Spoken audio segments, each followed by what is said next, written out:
Story की शुरुआत मसाडो के एक अजीब और नए दुनिया में ट्रांसपोर्ट होने से होती है।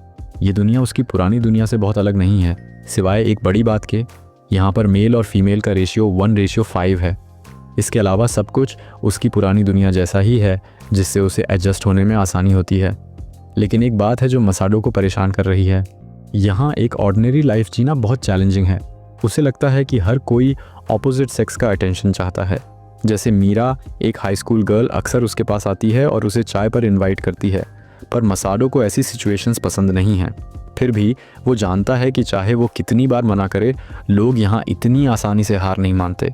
उसे ऐसा लग रहा है कि वो पोकेबॉल्स से भरी दुनिया में एक रेयर पोकेमॉन है। तभी कोमी उसके पीछे से आकर उसकी गर्दन में अपनी बाहें डालती है और चीयरफुल वॉइस में उसे याद दिलाती है कि क्लास शुरू होने वाली है और उन्हें जल्दी से जाना चाहिए। इसी बीच पीछे से मीरा मसाडो को रोकने के लिए आवाज़ देती है। बीच में फंसा हुआ मसाडो सोचता है कि इस तरह से भाग जाना रूड होगा, और जब वो मीरा का एंग्री एक्सप्रेशन देखता है तो वो थोड़ा डर जाता है, लेकिन फिर भी वो कोमी के साथ चला जाता है। कोमी अपनी आंखें घुमाती है। मसाडो को दुनिया का सबसे polite human shaped air freshener समझती है, जो किसी की फीलिंग्स को हर्ट नहीं कर सकता। कोमी उसे सलाह देती है कि उसे ऐसी सिचुएशंस को इग्नोर करना चाहिए, लेकिन मसाडो सोचता है कि वो ऐसा नहीं कर सकता। कोमी आह भरते हुए कहती है कि असली प्रॉब्लम मसाडो का बहुत नाइस होना है। यही बात उसे वरी करती है। मसाडो मन ही मन सोचता है कि इस स्ट्रेंज वर्ल्ड में उसे कोमी की बातें कंफर्टिंग लगती हैं। उसे यहाँ आए हुए अभी सिर्फ 1 महीना हुआ है। पहले कुछ भी ऑड नहीं लगा, लेकिन जब उसे पता चला कि जेंडर रेशियो 1:5 है तो सब कुछ समझ आने लगा। यहाँ की लड़कियाँ बहुत ज़्यादा असर्टिव हैं, इतनी कि लोग ओपनली पॉलीगैमी पर बात करते हैं बिना किसी शर्म के। मसाडो को ये सब थोड़ी देर से समझ आया, क्योंकि अपनी पुरानी दुनिया में वो दोस्तों के साथ मजाक करता रहता था, लाइफ के बारे में गहराई से नहीं सोचता था। लेकिन अब वो लाइफ की वैल्यू को समझने लगा है। उसने हमेशा एक रेगुलर एवरेज लाइफ जीने की कल्पना की थी, जब तक कि कोई ऐसा ना आए जो गार्डियन की तरह उसका ध्यान रखे। यहाँ ट्रांसपोर्ट होने के बाद भी मसाडो को अच्छे फ्रेंड्स मिले हैं। अब जब वो कोमी के बारे में सोचता है तो उसे एहसास होता है कि इस जेंडर इम्बेलेंस की वजह से उसके जैसी खूबसूरत लड़की भी उसे अटेंशन देने लगी है। अपने मन में वो इस दुनिया और यहाँ के लोगों को थैंक्स करता है कि उन्होंने उसे एक ऐसी लाइफ जीने का मौका दिया जो इतनी स्पेशल लगती है, और अब उसे लगता है कि वो सच में इस दुनिया में सेटल हो सकता है। जब वे साथ चल रहे होते हैं तो कोमी अपने बारे में सोचने लगती है। उसे कभी एहसास नहीं हुआ था कि वो कितनी सिंपल माइंडेड हो सकती है। कुछ हफ्ते पहले वो एक सड़क से जा रही थी जब उसने एक गेम देखा। उसे वो अनोइंग लगा और वो चली गई, लेकिन जैसे ही वो स्कूल पहुंची, लड़कों का एक ग्रुप हंसने लगा और उसकी क्यूटनेस के आधार पर उसे पॉइंट्स देने लगा। उसने उनमें से एक को डेट के लिए पूछते हुए सुना। फ्रस्ट्रेटेड होकर उसने मुट्ठी क्लेंच्ड की और चली गई। वो खुद से पूछती है कि एवरेज गाइज आते हैं और लड़कियों को ऐसे डेट के लिए क्यों पूछते हैं, जैसे ये कोई जोक हो। वो सोचती है कि क्या इस दुनिया के लड़कों को फ्लर्ट करने की कोई मैनुअल मिली है जो उसने मिस कर दी, क्योंकि ये लड़के तो कोई एफर्ट भी नहीं डालते। ये उसके लिए अनएक्सेप्टेबल है। मेल की रेयर प्रेजेंस ने उन्हें ओवर हाइप्ड बना दिया है। अभी भी इरिटेटेड होकर वो बैल्कनी में जाती है और एक और लड़के से टकराती है। वो अपोलोजाइज़ करती है, लेकिन आगे बढ़ने के बजाय वो तुरंत उससे पूछता है कि क्या वो सिंगल है और क्या वो उसकी तीसरी गर्लफ्रेंड बनना चाहेगी। पूरी तरह से ड्रेन्ड होकर कोमे क्लास में लौटती है। वो वहाँ बैठी है, अनश्योर कि क्या करे। उसकी दोस्त झुककर पूछती है कि क्या वो 5th पीरियड तक इस तरह की एनर्जी बनाए रख पाएगी। कोमी हंसकर इसे टाल देती है, कहती है कि वो वैसे भी इतनी पॉपुलर नहीं बनना चाहती। वो कहती है कि उन्हें ये सब पीछे छोड़कर एक हैंडसम गाय को एक साथ खोजने पर फोकस करना चाहिए। कोमी चुपचाप सोचती है कि उसकी दोस्त शायद सही कह रही है। यहाँ मेल रेयर और वैल्यूएबल हैं और उनके पास चॉइस का अधिकार है। जब वो सोच में खोई हुई होती है तो उसकी दोस्त उसे फिर से नज करती है, पूछती है कि बैडमिंटन क्लब में कोमे किस पर एम कर रही है। वो सीधा जवाब नहीं देती और उसकी दोस्त सवाल करती है कि क्या उसे अभी तक किसी में इंटरेस्ट नहीं है। नर्वसली अपनी उंगलियों को रगड़ते हुए कोमी कहती है कि उसे अभी तक कोई ऐसा नहीं मिला है। वो बॉयफ्रेंड नहीं चाहती, खासकर ऐसा कोई नहीं जो उसे सिर्फ इसलिए चुने क्योंकि वो अवेलेबल है। वो हल्के फुल्के अंदाज में एक गाय में फैंटेसी ट्रेट्स की लिस्ट के बारे में बताती है और अपनी फ्रेंड से कहती है कि शायद अगर कोई उस लिस्ट में फिट बैठेगा तो वो इस पर सोच सकती है। उसकी दोस्त कहती है कि वो कुछ बहुत लग्जूरियस मांग रही है, क्योंकि बॉयफ्रेंड ढूंढना फ़ास्ट फूड मेन्यू से ऑर्डर करने जैसा नहीं है। और फिर उसके करीब आकर उसे चिढ़ाती है कि वो कितनी क्यूट है। लेकिन वो उसे वार्न भी करती है कि अगर कोमी ने फर्स्ट मूव नहीं किया तो वो शायद सिंगल ही रह जाएगी। कोमी सोचती है कि क्या वो the most confusing boyfriend contest नाम के एक रियलिटी शो में है। उसे ये आइडिया बुरा नहीं लगता। वो जानती है कि उसकी जैसी लड़की जो चुने जाने के लिए ज़्यादा ट्राई नहीं करती शायद सिंगल ही रहेगी और उसे इससे कोई प्रॉब्लम नहीं है। अचानक उसके फ़ोन पर एक नोटिफिकेशन आता है। वो ये देखकर सरप्राइज़ होती है कि आज की क्लास कैंसिल हो गई है। अब उसके पास करने के लिए कुछ नहीं है। तभी उसे अपने बगल में मसाडो की आवाज़ सुनाई देती है। वो कंफ्यूज्ड होकर पास में बैठा है, ये पता लगाने की कोशिश कर रहा है कि कौन सी क्लास चुने। वो उसकी तरफ देखती है और सोचती है कि वो ट्रबल में लग रहा है, लेकिन उसे हेल्प करने के लिए कोई नहीं है, जो उसे सरप्राइज़ करता है। नॉर्मली इस दुनिया में लड़कों के पास 3 या 4 गर्लफ्रेंड्स होती हैं जो उनके चारों तरफ मंडराती रहती हैं। उसे अकेला छोड़ना ठीक नहीं लगता। वो मसादो के आसपास कुछ अलग महसूस करती है, कुछ ऐसा जो वो दूसरे लड़कों के साथ महसूस नहीं करती।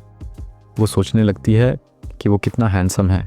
थोड़ा ओवर थिंकिंग करने के बाद वो आखिरकार उसके पास जाती है और पूछती है कि क्या वो अपने कोर्सेज़ के लिए रजिस्टर करने के लिए यहाँ बैठा है। वो येस में जवाब देता है, ये बताते हुए कि उसका एनरोलमेंट किसी वजह से डिले हो गया था। जब वो स्माइल करता है तो कॉमी फ्रीज़ हो जाती है। वो सोचती है कि क्या लड़के सच में ऐसे स्माइल करते हैं। थोड़ी स्टन्ड होकर वो एक फेंट स्माइल देती है और उसे एनरोलमेंट में हेल्प करने का ऑफ़र देती है। इंटरनली वो पैनिक करती है, सोचती है कि क्या उसने कोई बहुत बड़ी मिस्टेक कर दी है। वो वरी होती है कि मसाडो को लग सकता है कि वो ये सिर्फ उसके करीब आने के लिए कर रही है, लेकिन ऐसा नहीं होता। इसके बजाय मसाडो एक्साइटमेंट से बीम करता है, उसे थैंक्स कहता है और कहता है कि उसकी मदद एक बहुत बड़ी रिलीफ होगी। ये उसे और भी शॉक करता है। वो ये पता नहीं लगा पाती कि इस लड़के की नेचुरल स्माइल के पीछे क्या है। मसाडो थोड़ा साइड में होकर अपने डिपार्टमेंट और फैकल्टी डिटेल्स बताता है। अब उसे लगता है कि वो एक अजीब तरह के मेंटल ब्रेकडाउन में स्पाइरल कर रही है। जब वे सिर्फ बात कर रहे हैं तो वो उसे अपनी सीट क्यों ऑफ़र कर रहा है, उसे यहाँ कुछ भी समझ नहीं आ रहा है। उसे एहसास होता है कि अगर मसाडो इतना नाइस रहा तो वो सच में रो सकती है। वो चुपचाप उसके बगल में बैठ जाती है, जिससे थोड़ा ऑकवर्ड सीन बन जाता है। इसे एक रियल लाइफ सिचुएशन मानते हुए वो नोट करती है कि वे एक ही डिपार्टमेंट और फैकल्टी में हैं। ये सुनकर मसाडो कहता है कि ये बहुत अच्छा होगा अगर उसके जैसी कोई सीनियर उसकी मदद कर सके, लेकिन कोमे जल्दी से उसे करेक्ट करती है। वो भी फ्रेशर है। मसाडो सरप्राइज्ड होता है और जब वो उसके चेहरे को देखता है तो वो और भी गहरे पैनिक में डूब जाती है। उसे लगता है कि अब वो उसके बारे में अजीब सोच रहा होगा, लेकिन मसाडो उसे रियश्योर करता है कि भले ही वो फ्रेशर है, वो उसकी बहुत मदद कर रही है, खासकर क्योंकि उसका यहाँ कोई फ्रेंड नहीं है। वो अपना इंट्रोडक्शन कतासाटो मसाडो के रूप में देता है और उसका नाम पूछता है। कोमी फिर से ऑफ गार्ड हो जाती है। उसे देखकर वो सोचती है कि वो बहुत ज़्यादा फ्रेंडली और काल्म है। क्या ये लड़का रियल भी है? खुद को संभालने की कोशिश करते हुए वो चेहरे पर साफ पसीने के बावजूद एक स्माइल देती है, ये डिसाइड करते हुए कि अब इससे ज़्यादा एम्बैरेस्ड वो नहीं हो सकती। वो उसे अपना नाम इगराशी कोमी बताती है और कहती है, नाइस टू मीट यू। मसाडो उसका नाम मेमोराइज़ कर लेता है। इसी बीच कोमी इस बात पर ऑब्सेस हो जाती है कि क्या उसने ठीक से स्माइल किया था या नहीं। मसाडो बताता है कि उसे अपनी क्लासेस चुनने में प्रॉब्लम आ रही है। कोमी देखती है कि उसकी स्केड्यूल पूरी तरह से ब्लैंक है और उसे एक आइडिया आता है। शायद वो इसका फ़ायदा उठा सकती है और उसे ऐसी क्लासेस चुनने में मदद कर सकती है जो उसकी अपनी क्लासेस से मैच करती हों। नर्वस होकर वो सजेस्ट करती है कि वे अपने स्केड्यूल सिंक करें और इसे जस्टिफाई करने के लिए वीक एक्सक्यूज़ेस देने लगती है। मसाडो पूछता है कि क्या वो सच में ऐसा कर सकती है। वो उसे अपने पास बुलाता है और जोकिंगली पूछता है कि क्या वो जीनियस है। मसाडो को शक है कि कोमी बिना किसी एक्सपेक्टेशन के उसकी मदद कर रही है, जो उसे क्यूरियस कर देता है क्योंकि उसकी पुरानी दुनिया में ऐसा बिहेवियर आमतौर पर कस्टमर सर्विस मैनेजर्स करते थे। कोमी जल्दी से डिनाई करती है, इंसिस्ट करती है कि इसमें उसका भी बेनिफिट है, इसलिए उसे वरी नहीं होना चाहिए। मसाडो अग्री कर जाता है। कोमी हैरान है कि वो उसे क्लोज आने की कोशिश करने के लिए टीज़ क्यों नहीं कर रहा। इसके बजाय वो कामली चैट कर रहा है जैसे कि ये सब नॉर्मल हो। फिर वो उसका स्केड्यूल मांगता है। मसाडो के ठीक बगल में बैठी हुई कोमी सोचने लगती है कि क्या ये सब एक ड्रीम है। जब वे दोनों स्केड्यूल सिंक कर लेते हैं तो मसाडो पूरी सिंसेरिटी से उसकी मदद के लिए उसे थैंक्स कहता है, लेकिन वो ये भी बताता है कि जब तक उसे स्टूडेंट आईडी नहीं मिलती वो क्लासेस अटेंड नहीं कर पाएगा। कोमी सिर हिलाती है और बदले में उसे ग्रीट करती है। उसे एहसास होता है कि ये पहली बार है जब किसी लड़के से बात करके उसे इतना अच्छा महसूस हुआ है। वो नोटिस करती है कि मसाडो कुछ कहने में हेजिटेट कर रहा है। जब वो पूछती है तो वो सिली बताता है कि उसे एक फेवर चाहिए। वो जानना चाहता है कि क्या उसे बुरा तो नहीं लगेगा अगर वे फ्रेंड्स बन जाएं। ये सुनते ही कौमी पूरी तरह से ब्लैंक हो जाती है। ऐसा लगता है कि उसकी सोल ने उसकी बॉडी छोड़ दी है। वो उसे ऐसे घूरती है जैसे वो किसी यूनिकॉर्न से मिली हो जिसने उसे मैथ होमवर्क में हेल्प करने की ऑफ़र दी हो, और वो सोचती है कि इस दुनिया में चॉइस हमेशा मैन की होती है। फिर भी वो येस में जवाब देती है। मसाडो खुश होकर उसे थैंक्स कहता है और बताता है कि यहाँ उसका अभी तक कोई फ्रेंड नहीं है। वो चला जाता है जबकि कोमी ओवरवेलमिंग होकर ज़मीन पर बैठ जाती है। किसी लड़के ने उससे पहले कभी इस तरह बात नहीं की थी। मसाडो उसे अपनी इमेजिनेशन से बाहर आया हुआ प्रिंस जैसा लगता है और उसी पल उसे उससे प्यार हो जाता है। वो एक डिसीजन लेती है, अब से वो मसाडो के साथ ही रहेगी ताकि कोई और लड़की उस तक ना पहुंच पाए। वो दौड़कर उसके पास वापस जाती है और उसके साथ घर जाने लगती है। चलते हुए मसाडो उसे अपने हाथ आगे बढ़ाने को कहता है। वो अपनी पॉकेट से एक कैंडी निकालता है और उसे उसकी मदद के लिए थैंक्स के तौर पर देता है। ब्लशिंग होकर वो धीरे से कहती है कि ये अनफेयर है। वो कैंडी को ऐसे एक्सेप्ट करती है जैसे ये कोई मैरिज प्रपोजल हो, जैसे कि ये दुनिया शुगर बेस्ड अफेक्शन पर चलती हो। वो अब ऑफिशियली एंगेज्ड है। जब मसाडो पूछता है कि उसका क्या मतलब है तो वो इसे कुछ नहीं कहकर टाल देती है। वे चलते रहते हैं। बाकी दिन वो उसके बारे में सोचना बंद नहीं कर पाती।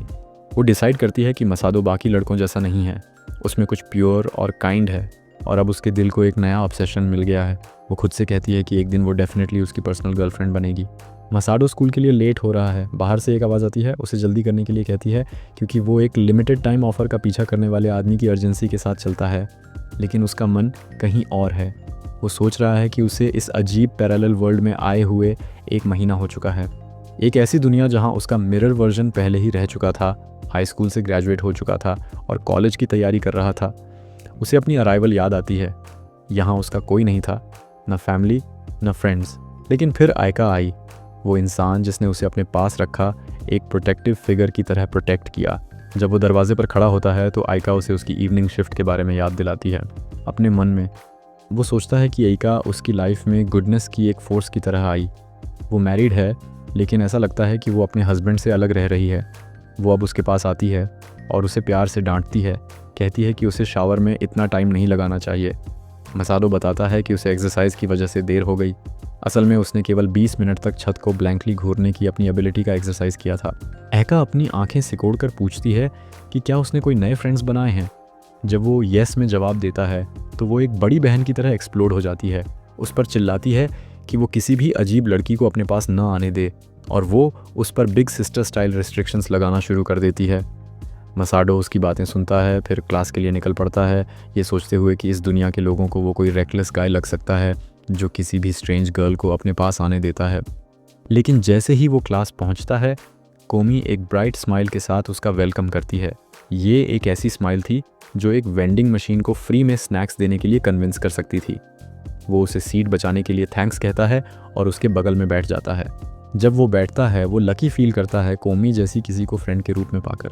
वो धीरे से उसके हाथ पर टैप करती है और सॉफ्टली सजेस्ट करती है कि उन्हें सीट बचाने की खुशी में एक साथ लंच करना चाहिए।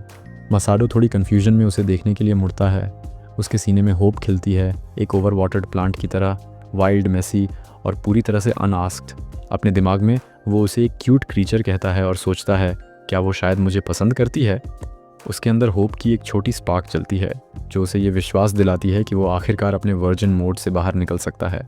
फिर भी वो अपने शिफ्ट के बारे में बताता है और पोलाइटली लंच ऑफर को डिक्लाइन कर देता है।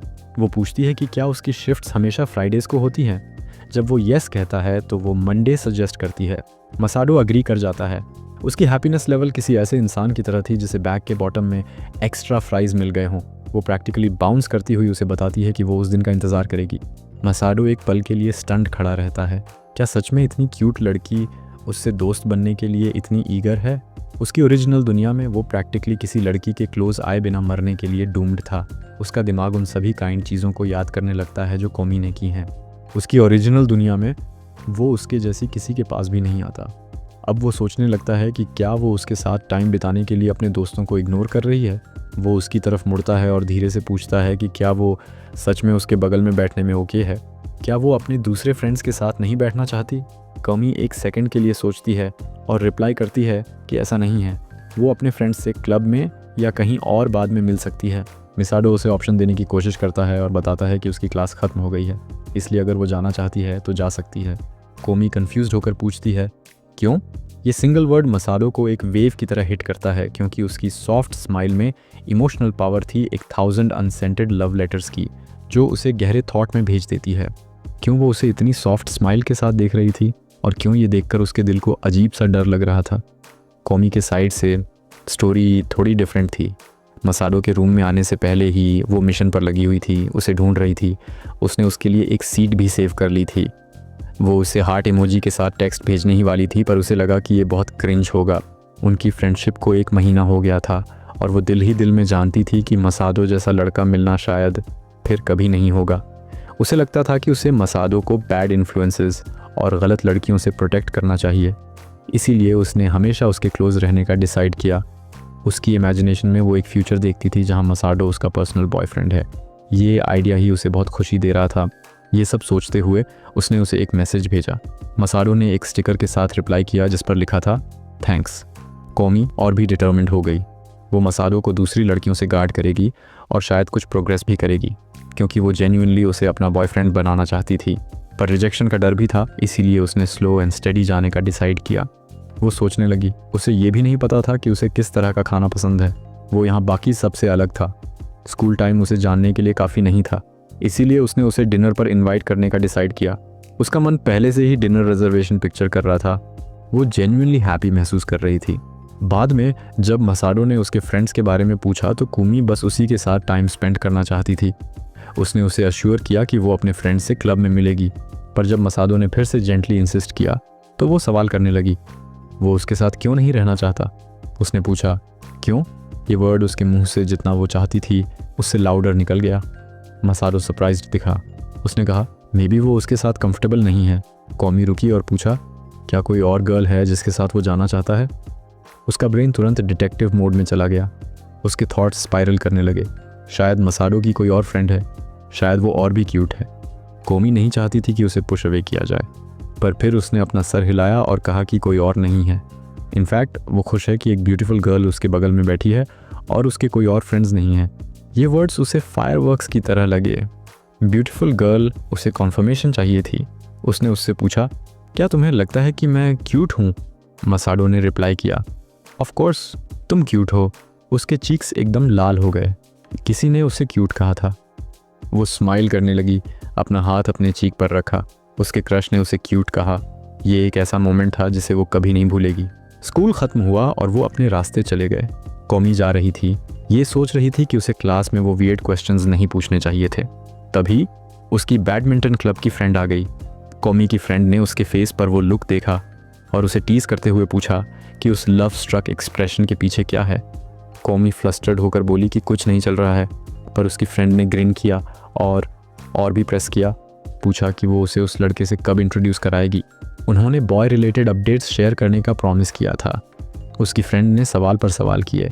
कॉमी ने हाथ जोड़े और अपोलोजाइज़ किया, कहा कि वो उसे इंट्रोड्यूस नहीं करा सकती। जब उसकी फ्रेंड ने पूछा क्यों, तो कॉमी ने फिर से सॉरी कहा। डीप डाउन वो सच जानती थी। वो मसाडो को किसी के साथ शेयर नहीं करना चाहती थी। उसकी फ्रेंड को यकीन नहीं हुआ। उसने डिसबिलीफ में घूरते हुए कहा कि उसने कभी नहीं सोचा था कि कॉमी उसके सामने झुककर ऐसा कुछ कहेगी।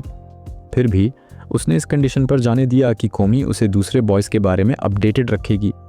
कॉमी अग्री हो गई। फिर उसकी फ्रेंड ने उसे हग किया, प्लेफुली उसे स्ट्रेंज प्लेसेस पर टच किया और डिक्लेयर किया कि वो पहले बॉयफ्रेंड बनाएगी।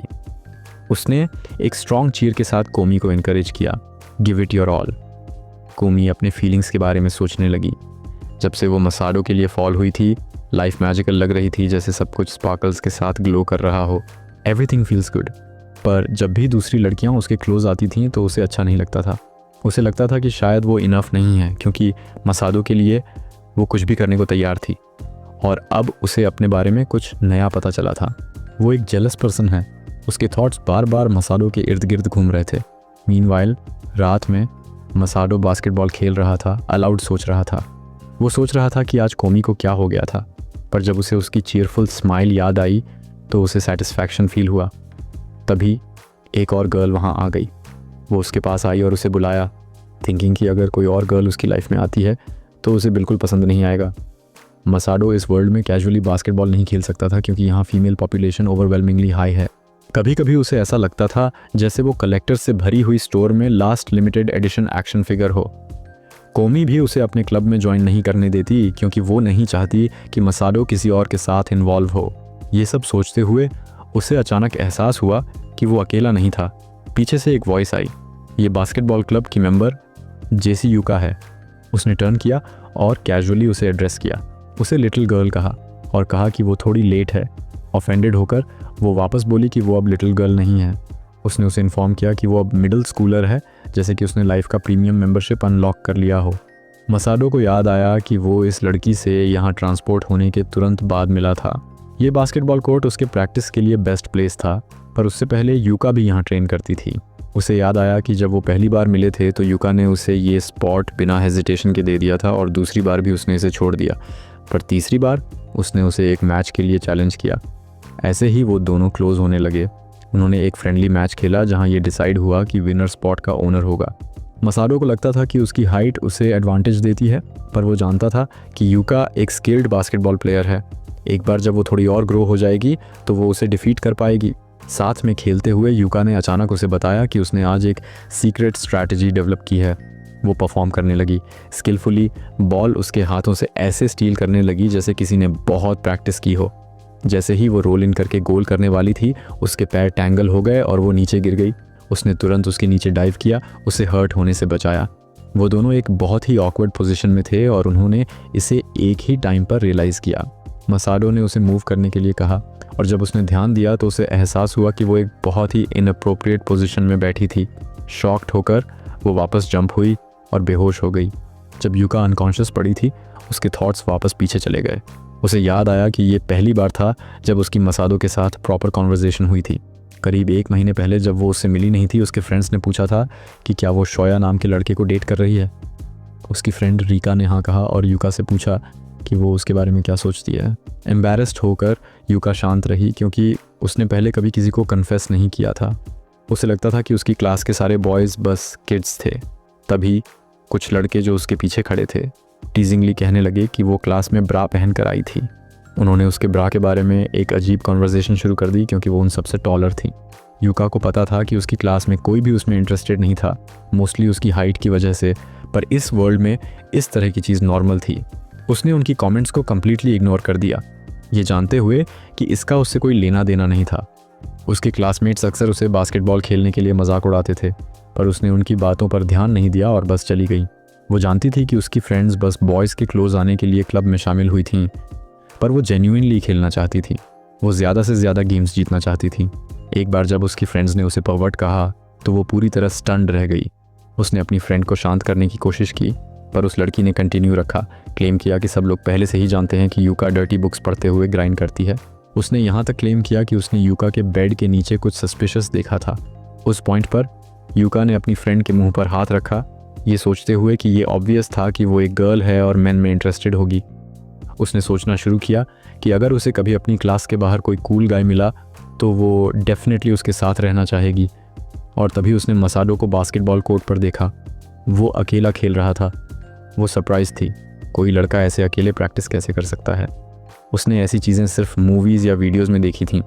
उसने कभी किसी लड़के को इतनी अमेजिंगली खेलते हुए नहीं देखा था। उसका गेम देखकर वो बहुत इम्प्रेस्ड हुई। फिर उनकी आंखें मिलीं। यूका फ्रीज हो गई, वहीं खड़ी रही। वो मसाडो की ब्यूटी को एडमायर किए बिना नहीं रह सकी। तभी मसाडो ने उसे बताया कि उसका आज का गेम हो गया है, सो वो अब कोर्ट यूज़ कर सकती है। वो शॉक्ड थी कि वो कितना नाइस था। उसने उसे कोर्ट ऑफ़र कर दिया सिर्फ इसलिए क्योंकि वो वहाँ आई थी, पर अगर वो चला जाता तो वो उसे फिर से नहीं ढूंढ पाती। वो उससे बात करने के लिए उसके पास गई। हालांकि जैसे ही वो पास आई, उसका ब्रेन बहुत सारे थॉट से ओवरलोड हो गया और वो कुछ भी नहीं कह पाई। जब मसाडो ने उसे बताया कि वो घर जा रहा है तो वो बस वहीं खड़ी रही, ये सोचते हुए कि वो कितनी इडियट थी। उसने खुद से कहा कि हार नहीं माननी और उसे यकीन था कि वो उससे फिर से ज़रूर मिलेगी। कुछ दिनों बाद उसने अपनी क्लब ओरिएंटेशन स्किप कर दी और बास्केटबॉल कोर्ट की तरफ भागी। उसकी फ्रेंड्स को हैरानी हुई कि उसे क्या हो गया था। कोर्ट पहुंचकर पैंटिंग और आउट ऑफ ब्रेथ उसने मसाडो को फिर से प्रैक्टिस करते देखा। वो सरप्राइज थी। उसने सोचा था कि वो वापस नहीं आएगा। उसका गेम फिर से देखकर वो डीपली इम्प्रेस्ड हुई और कोर्ट पर चली गई। मसाडो ने उसे रिकग्नाइज़ किया और वो बहुत ओवरजॉयड थी कि उसे याद था, भले ही वो वहाँ थोड़ी देर के लिए ही थी। ये इम्प्रेसिव था क्योंकि वो तो ये भी याद नहीं रख पाता था कि उसने ब्रेकफास्ट में क्या खाया था। उसके और क्लोज़ आने के लिए उसने उसे एक मैच के लिए चैलेंज किया, पर जल्दी ही रियलाइज़ किया कि ये एक मिस्टेक थी। उसकी ओवर थिंकिंग किक इन कर गई। हालांकि मसाडो ने उसे बताया कि वो भी किसी के साथ खेलना चाहता था, पर उसने वार्न किया कि ये मैच उसके लिए ईजी नहीं होगा। यूका ने अपने हार्ट में फील किया कि मसाडो रियली काइंड था। उन्होंने साथ में खेलना शुरू किया और उनका ग्रेट टाइम रहा। उन्होंने गेम को थरली एंजॉय किया और उसने विश किया कि ये मोमेंट कभी ख़त्म ना हो। गेम के बाद वो घुटनों के बल बैठ गई, अपनी सांसें लेते हुए, और उसे थैंक्स कहा। हालांकि उसने एक भी मैच नहीं जीता था। मसाडो ने उसे देखा और कहा कि वो हाइड्रेटेड रहना ना भूले। उसने नोटिस किया कि वो ड्रिंक लाना भूल गई थी। मसाडो ने उसे अपनी खुद की बॉटल ऑफ़र की, जो पहले से ही खुली हुई थी। उसने पहले रिफ्यूज़ किया, पर उसके इंसिस्ट करने पर मान गई। बॉटल पकड़कर वो पैनिक करने लगी। ये एक इनडायरेक्ट किस जैसा लगा, क्योंकि मसाडो के लिप्स उसे पहले ही टच कर चुके थे। उसे डर था कि अगर मसाडो ने उसका वियर्ड बिहेवियर नोटिस किया तो वो फिर कभी वापस नहीं आएगा। पर उसे प्यास लगी थी और उसने खुद को नॉर्मल एक्ट करने के लिए फोर्स किया। जैसे ही उसने बॉटल अपने लिप्स तक उठाई, वो सिर्फ मसाडो, उसके हैंडसम फेस, उसके एक्शंस, सब कुछ के बारे में सोच रही थी। वो ये सब अपने माइंड में रिप्ले करती रही। मसाडो के बारे में हर चीज़ उसे अल्यूरिंग लगी। जब उसे होश आया तो वो सरप्राइज थी कि मसाडो उसके बगल में था। उसने उसे बताया कि वो ओके है, पर वो वरी थी कि वो उसके बारे में क्या सोचेगा। उसने अपोलोजाइज़ किया, पर मसाडो ने उसे अश्योर किया कि सब फाइन है। उसने उसे याद दिलाया कि लेट हो रहा था और उसे घर जाना चाहिए। ये सुनकर यूका ने सोचा कि उसे फाइनली मसाडो के साथ कुछ टाइम स्पेंड करने को मिला था, पर अब ये ख़त्म हो रहा था। जैसे ही मसाडो जाने लगा, उसने उसे बताया कि वो नेक्स्ट वीक वापस आएगा और उसे तब तक अच्छे से प्रैक्टिस करनी चाहिए। उसके हार्ट में यूका को लगा जैसे वो उसके क्लोज आ गया था। मसाडो ने उसे अपना टॉवल दिया, कहा कि उसके पास एक और है, सो वो इसे रख सकती है। जैसे ही मसाडो जाने लगा, उसने उसे बताया कि उसने आज बहुत वेल परफॉर्म किया और थोड़ी और कॉन्फिडेंस के साथ वो और भी बेटर कर सकती है। उसने एक cheerful see you next week के साथ इसे एंड किया और चला गया। यूका वहीं बैठी रही, ये सोचते हुए कि मसाडो ने बिल्कुल वही कहा था जो वो हमेशा से सुनना चाहती थी। उसे लगा जैसे उसका हार्ट पूरी तरह से मसाडो का हो गया था। अब टॉवल को अपने फेस पर पकड़कर उसने उसे स्निफ करना शुरू किया। उसके सेंट को डीपली एंजॉय कर रही थी। ये एक ऐसी स्मेल थी जो उसने पहले कभी एक्सपीरियंस नहीं की थी। इमोशनल होकर उसने साइलेंटली मसाडो से अपोलोजाइज़ किया, खुद से सोचते हुए कि वो एक बैड गर्ल थी। मीनवाइल अपनी पार्ट टाइम शिफ्ट पर मसाडो को एक मैसेज मिलता है कि किसी ने उसे रिक्वेस्ट किया है। जब वो पहुंचता है तो वो एक नई गर्ल जिसका नाम सेरा है उसे वेट करते हुए देखता है। उसके एंट्रेंस के साथ मसाडो की लाइफ का एक ब्रांड न्यू चैप्टर शुरू होता है। उसकी फ्रेंड मिकी ने सजेस्ट किया कि उन्हें उस इवनिंग एक बॉयज़ बार में जाना चाहिए जहां बहुत हैंडसम गाइज होंगे। मिकी ने सेरा से प्रॉमिस किया कि उसका टाइम अच्छा बीतेगा। सेरा जाना नहीं चाहती थी, बट क्योंकि मिकी ने हमेशा उसे सपोर्ट किया था, उसने अग्री कर लिया, क्योंकि अकेले इमोशनली स्पायरलिंग करना बोरिंग हो रहा था। मिकी थ्रिल्ड थी और उसे लगा कि सेरा बस मॉडेस्ट बन रही है। बार में सेरा नोटिस करती है कि कितने हैंडसम गाइज वहाँ हैं, पर वो साइड में बैठ जाती है, सोचती है कि शायद वो अपना मूड लिफ्ट कर पाएगी। वो सोचने लगती है कि ये कितना पैथेटिक है कि विमेन ऐसे गाइज से बात करने के लिए पे करती हैं। वो खुद को यहाँ होने के लिए एक टेरिबल पर्सन कहती है। वहाँ बैठे हुए उसे लगने लगता है कि वो बस घर जाना चाहती है। पर जब मिकी एक गाय को नोटिस करती है और उसे बुलाती है, सेरा मिकी के एक्ट करने के तरीके से हैरान हो जाती है। सेरा ने अपनी सीनियर का ये साइड पहले कभी नहीं देखा था। हैंडसम गाइज की क्राउड के बीच सेरा बैठी रहती है, सोचती है कि क्या वो खुद को एंजॉय करने का कोई वे ढूंढ पाएगी। उसके थॉट्स ड्रिफ्ट होते हैं। वो क्वेश्चन करती है कि विमेन इंक्लूडिंग हरसेल्फ ये सब चीज़ें क्यों करती हैं। जब वो ये सब सोच रही होती है, एक वॉइस उसके थॉट्स को इंटरप्ट करती है। मसाडो अपना इंट्रोडक्शन देता है और वो तुरंत ही स्ट्रक हो जाती है कि वो कितना हैंडसम है, एक एंजल की तरह। वो उसका नाम पूछता है और वो आंसर देने से पहले हेजिटेट करती है।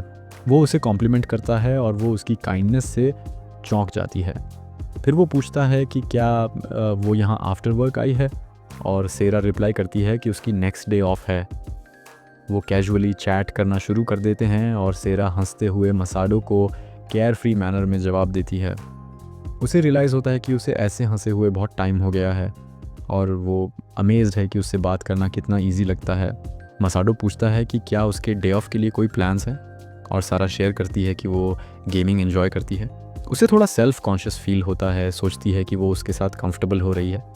मसाडो जेन्युइनली इंटरेस्टेड लगता है, पूछता है कि उसे कौन से गेम्स पसंद हैं। वो अपने फेवरेट गेम्स के बारे में बात करने लगते हैं और सेरा कॉन्वर्जेशन में लूज़ होने लगती है।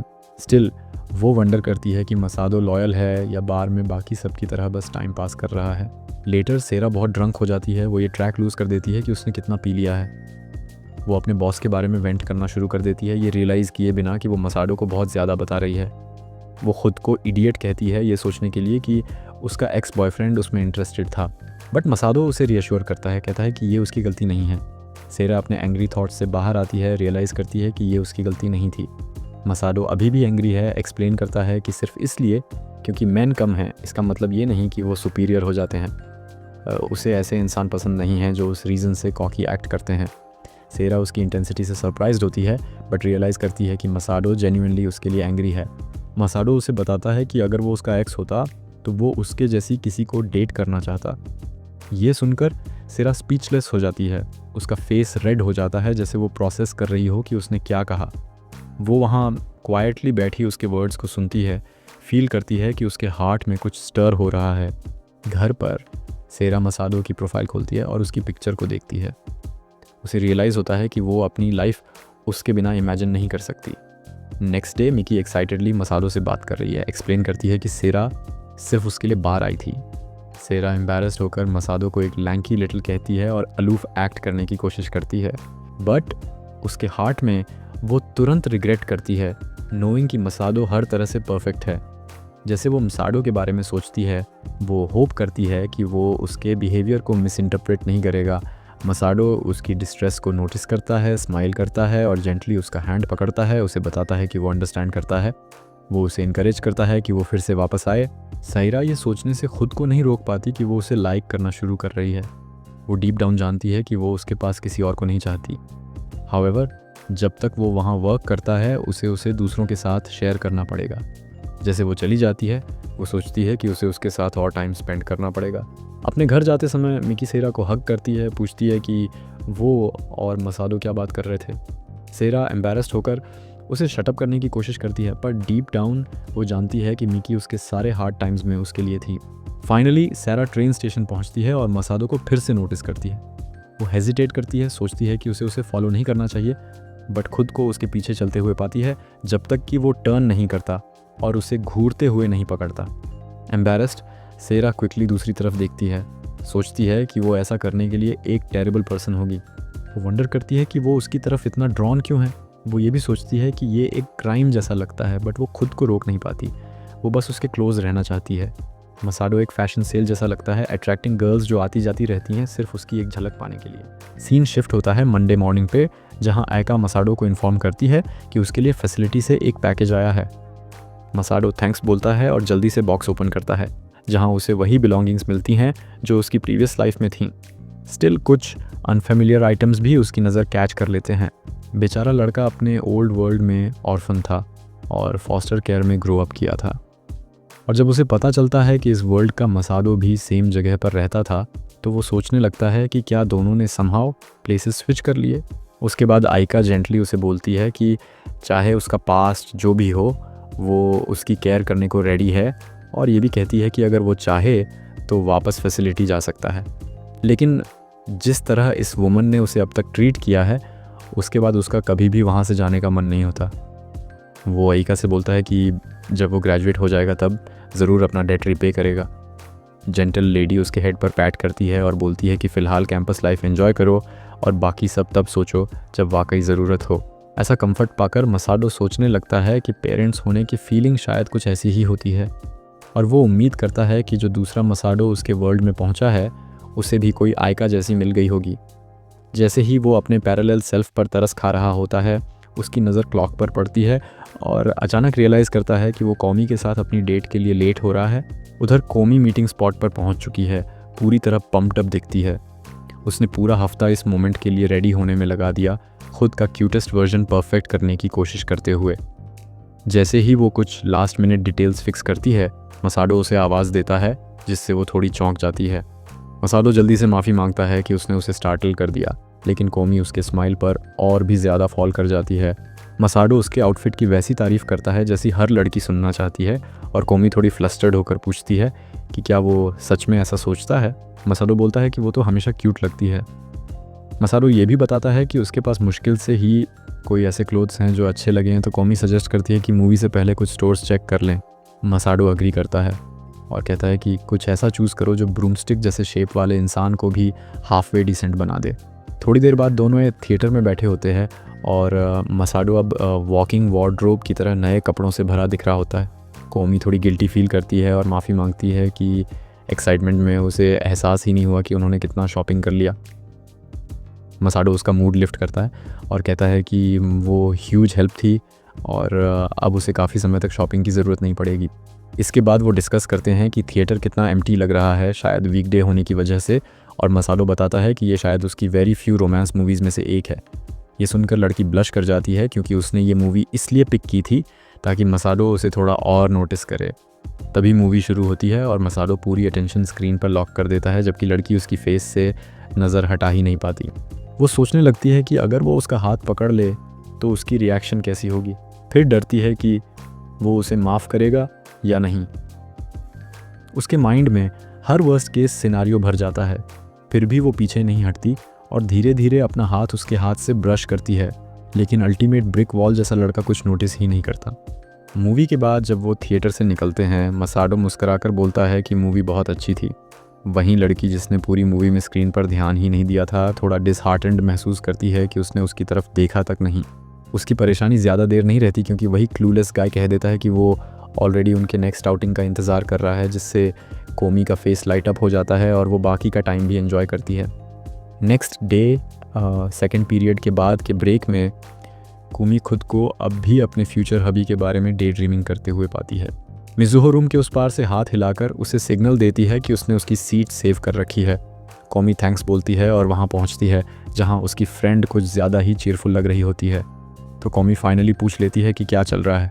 मिज़ुहो हैप्पीली रिवील करती है कि आज का दिन है जब वो लव में विन करने वाली है। कोमी एक्साइटमेंट में जंप करती है और पूछती है कि क्या वो अपनी फीलिंग्स कन्फेस करने की सोच रही है। मिज़ुहो ग्रीन करते हुए नॉट करती है और कहती है कि इस बार वो कॉन्फिडेंट फील कर रही है, खासकर क्योंकि जिस गाय को वो लाइक करती है वो हाल में उससे काफ़ी बात कर रहा है। कोमी को पता चलता है कि वो कोई और नहीं बल्कि मिज़ुहो के क्लब का कीटो है, और उसकी फ्रेंड इंसिस्ट करती है कि उनका कांस्टेंट आई कांटेक्ट कुछ तो मतलब रखता है। उसके बाद कोमी पूछती है कि क्या सिर्फ आई कांटेक्ट होना सच में कन्फेस करने का रीज़न बन सकता है। तो मिज़ुहो बोलती है कि अब मजाक बंद करो क्योंकि तुम ऑलरेडी अपना परफेक्ट गाय पा चुकी हो। ये सुनकर कोमी थोड़ा शाई और ऑकवर्ड फील करती है, लेकिन मिज़ुहो जल्दी से जोड़ती है कि ज़्यादा समय नहीं लगेगा जब हम डबल डेट्स पर भी जाएंगे। अपनी बेस्ट फ्रेंड को सब कुछ बताने के बाद मिज़ुहो कन्फेस करने निकलती है, जिससे कोमी थोड़ी वरीड हो जाती है कि चीज़ें कैसी निकलेंगी। मिज़ुहो को सालों से जानने के कारण कोमी को अच्छे से पता है कि उसकी दोस्त की कई बार की कन्फेशंस डिज़ास्टर में बदल चुकी हैं, और भले वो फ्रेंडली बिहेव करती है लेकिन कोमी को कुछ ऑफ फील होता है। कोमी उठती है और डिसाइड करती है कि ज़रा पीक मारकर देखे कि कन्फेशन कैसा जा रहा है। वो अलग अलग रूम्स में देखती है जब अचानक उसे किसी के चिल्लाने की आवाज़ आती है। वो डोर से पीक करती है और पाती है कि शेडी गाय उसकी फ्रेंड पर चिल्ला रहा है, ब्लेम कर रहा है कि उसने उसकी काइंडनेस को लव कैसे समझ लिया। टर्न्स आउट केटो ने मिज़ुहो का कन्फेशन रिजेक्ट ही नहीं किया, बल्कि अब उसे पूरी तरह जर्क की तरह बुरा भला कह रहा है। वो लड़का तो ये तक कहने की हिम्मत करता है कि वो उसके लिए वेस्ट ऑफ टाइम है, और वार्न करता है कि ये बात किसी से मत कहना। उसी वक्त कोमी अपने दांत भींच लेती है, खुद को रोकती है कि वो अपनी फ्रेंड को ऐसे ग्रिल्ड होते ना देखे। टेंशन बिल्ड ही हो रही होती है कि मिज़ुहो उसके पास आती है और कामली कहती है कि ईव्सड्रॉपिंग अच्छी आदत नहीं है। इतना मैसिव हिट लेने के बाद भी बेचारी समहाउ खुद को संभाले रखती है। उसे इमोशनली फ्लैट हो जाना चाहिए था, लेकिन वो कूल रहती है और बस श्रग करते हुए कहती है कि चीज़ें थोड़ी मैसी हो गईं। उसके बाद मिज़ुहो कोमी से लिपटकर जोक करती है कि डबल डेट का प्लान थोड़ा पीछे खिसकाना पड़ेगा। उसकी बात कोमी को ज़्यादा गहराई से लगती है और वो अपनी आंखें पोंछती है, फेस छुपाती है और दिल से विश करती है कि उसकी फ्रेंड को उस लूज़र से कहीं बेहतर कोई मिले। मिज़ुहो फिर उसे नजिस करती है कि चलो थर्ड पीरियड शुरू होने वाला है, और याद दिलाती है कि अपने गाय को वेट मत करवाओ। भले मिज़ुहो ऊपर से काल्म दिख रही हो, कोमी जानती है कि उसकी फ्रेंड बस प्रिटेंड कर रही है कि सब ठीक है। यकीन करना मुश्किल है कि कोई ऐसे ट्रीट होने के बाद इतनी आसानी से बाउंस बैक कर सकता है। वो अपनी फ्रेंड की हैप्पीनेस के लिए चुपचाप प्रेयर भेजती है और क्लासरूम में एंट्री लेती है जहाँ लेक्चर ऑलरेडी चल रहा होता है। कुछ देर बाद मसाडो उसे हाथ हिलाकर सिग्नल देता है कि उसने सीट सेव कर रखी है। कोमी उसे देखते ही लाइट अप हो जाती है। उसकी नज़र में वो दुनिया की सारी काइंडनेस से बना एक परफेक्ट बॉय लगता है, जैसे किसी ने उसे बिना किसी फ्लॉ के क्राफ्ट किया हो। वो खुद को कीटो जैसे जर्क से कंपेयर करने से रोक नहीं पाती, जो उसकी नज़र में ट्रैश हीप के सबसे नीचे बिलोंग करता है। धीरे से मटर करती है कि वो उस गाय को कभी माफ़ नहीं करेगी। मसाडो उसकी मूड पकड़ लेता है और पूछता है कि क्या हुआ। कोमी मसाडो को सब कुछ बता देती है, जिससे वो भी उस क्रीप पर एंग्री हो जाता है। मसाडो कहता है कि काश वो अभी उसी को कॉल आउट कर सकता, लेकिन मानता है कि शायद ऐसा करने से कुछ हासिल नहीं होगा। इसके बाद मसाडो उसे जेंटल स्माइल देकर कहता है कि ऐसे लोगों से निपटने का बेस्ट तरीका यही है कि उनसे कहीं ज़्यादा हैप्पी बना जाए। ये सुनकर कौमी ब्लश करती है और चुपचाप दुआ करती है कि उसकी फ्रेंड को कोई ऐसा मिले जो उसे सच में डिज़र्व करता हो। मसाडो फिर पूछता है कि क्या उसकी फ्रेंड सच में उसके लिए इतनी मायने रखती है, और कोमी समझाती है कि मिज़ुहो हमेशा उसकी बेस्टी रही है, चाहे कुछ भी हो। उधर मिज़ुहो कॉलेज की एले में अपने शैटर्ड हार्ट को ड्रैग करते हुए चल रही होती है। बेचारी लड़की लड़खड़ाती है और किसी रैंडम लेडी से डांट खा जाती है।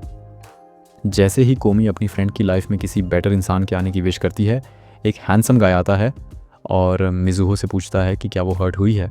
इस दौरान मिज़ुहो का माइंड पास्ट में खो जाता है। उसे याद आता है कि वो वही लड़की थी जो हमेशा ग्लिटरिंग आइडिया ऑफ लव के पीछे भागती थी।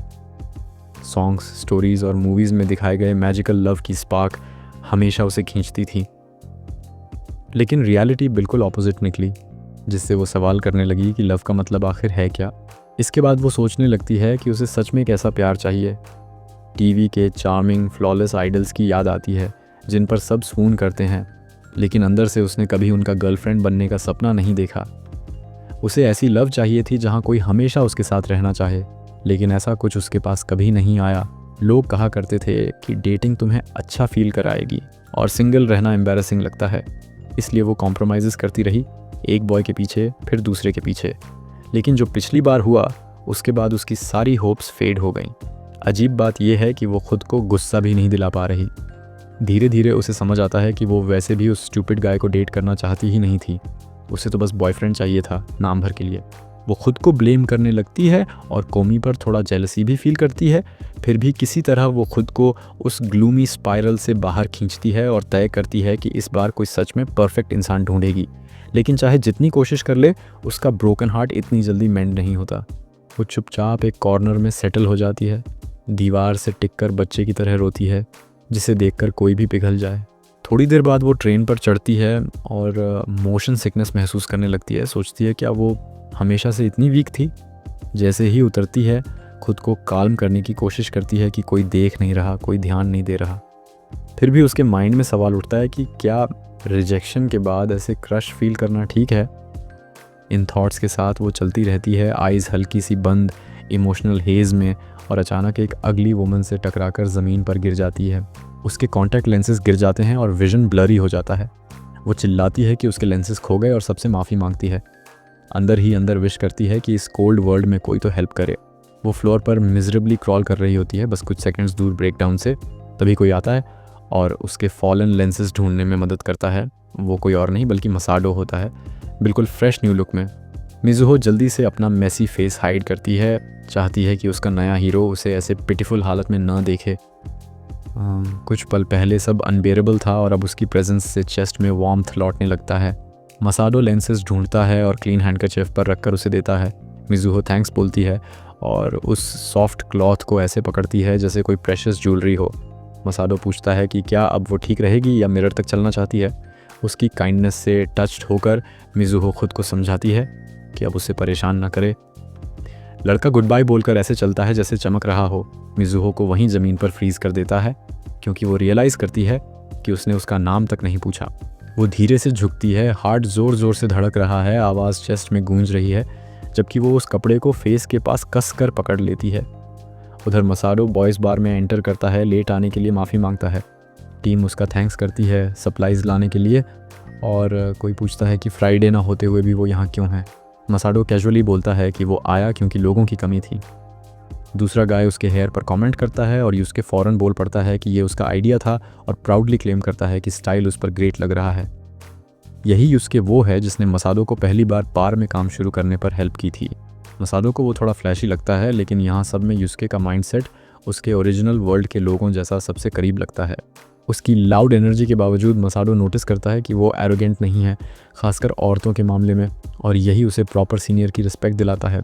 मसादो जैसे ही ड्यूटीज़ पर लौटता है, उसका माइंड उस लड़की पर ड्रिफ्ट करता है जिसे वो हरी में छोड़ आया। वो अब भी उस समय को भूल नहीं पा रहा जब उसके लेंसेज गिर गए थे और उसकी आंखों में आंसू थे। क्लीनिंग ख़त्म करने के बाद वो चेकलिस्ट चेक करता है और अपना पेन ढूंढने लगता है। तभी टीम लीड आता है और कहता है कि कपड़े जल्दी से बदल लो क्योंकि उसके लिए एक रिक्वेस्ट है।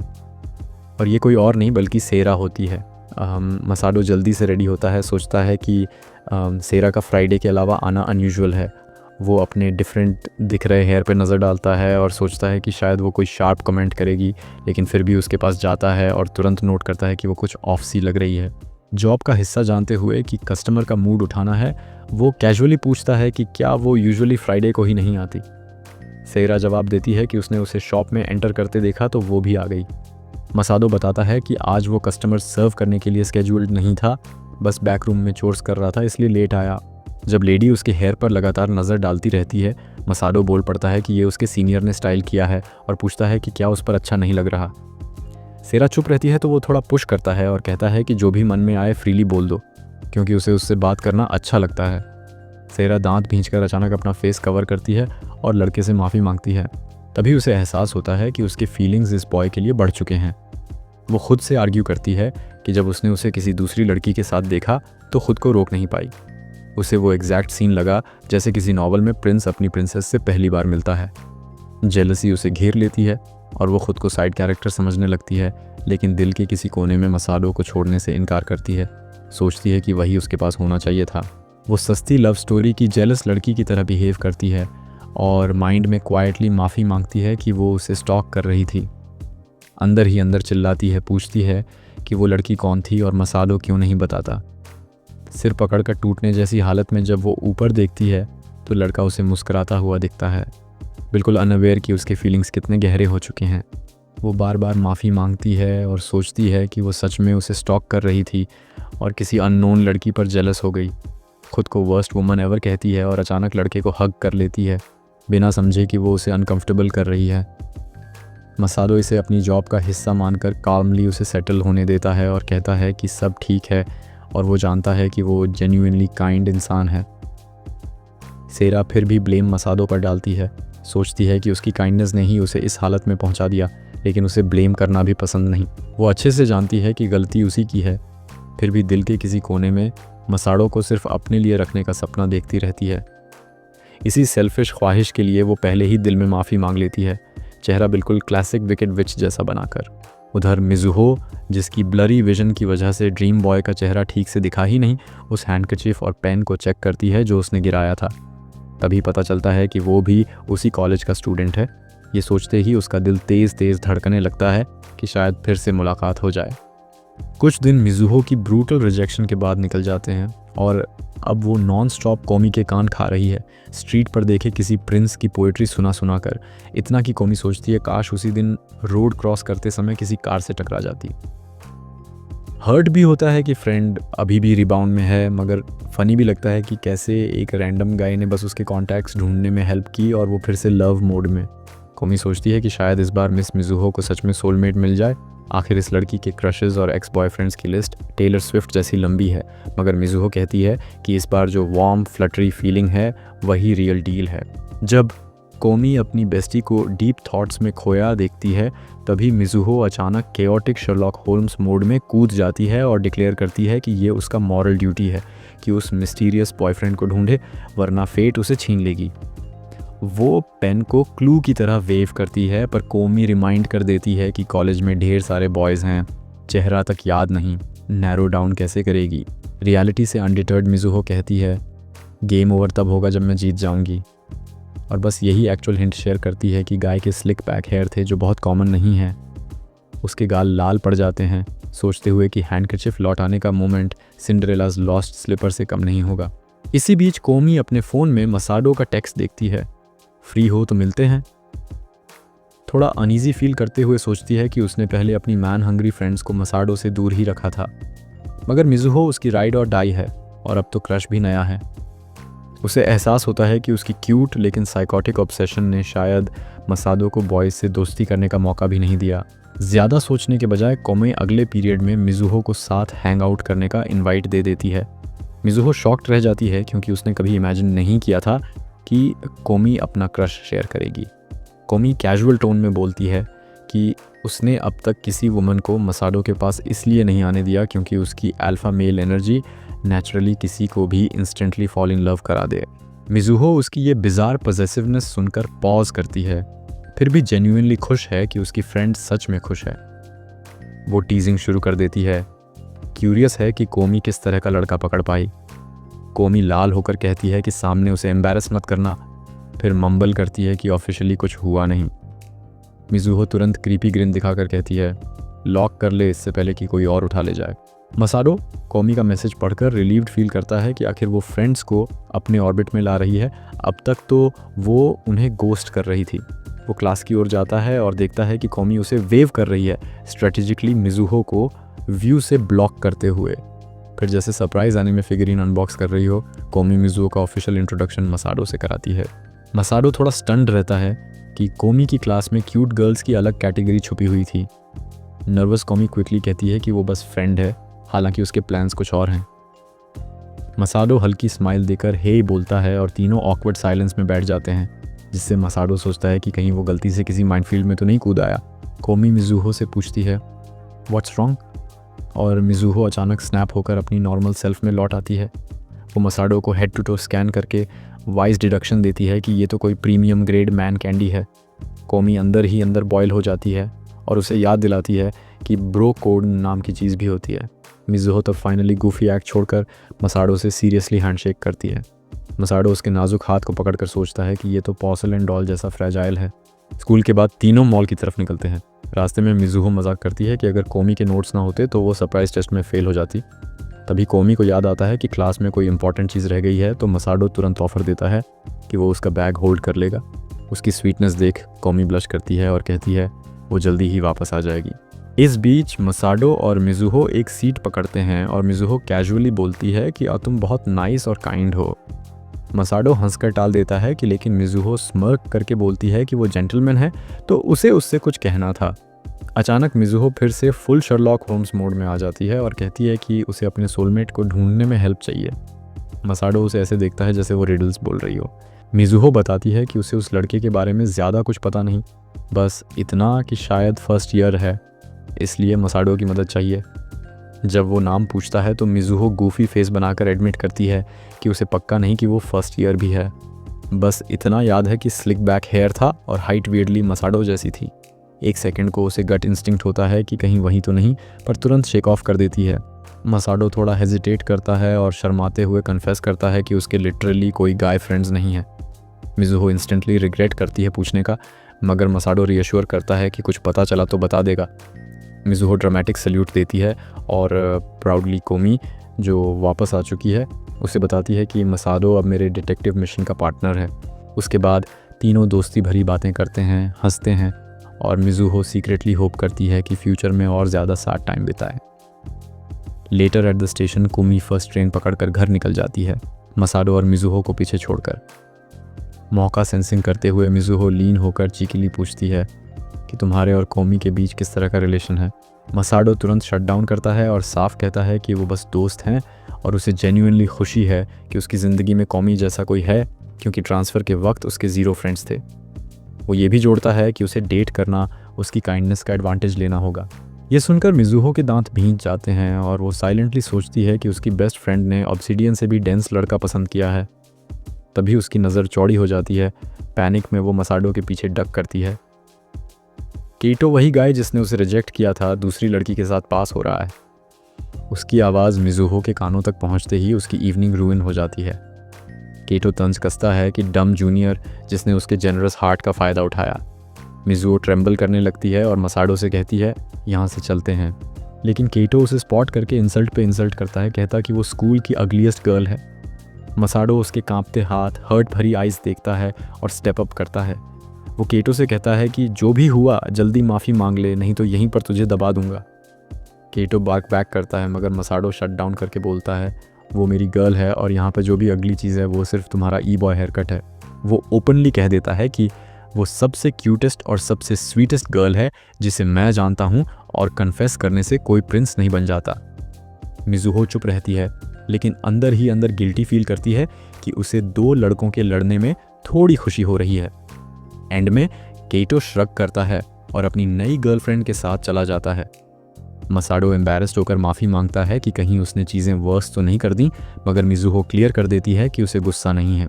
वो हंसते हुए मन में कहती है उस प्रिटी फेस से ये स्मूथ टॉकिंग बंद करे, वरना वो कोमी को भूल जाएगी। फिर थैंक यू बोलती है कि उसने फाट फेस को कभी पसंद क्यों किया।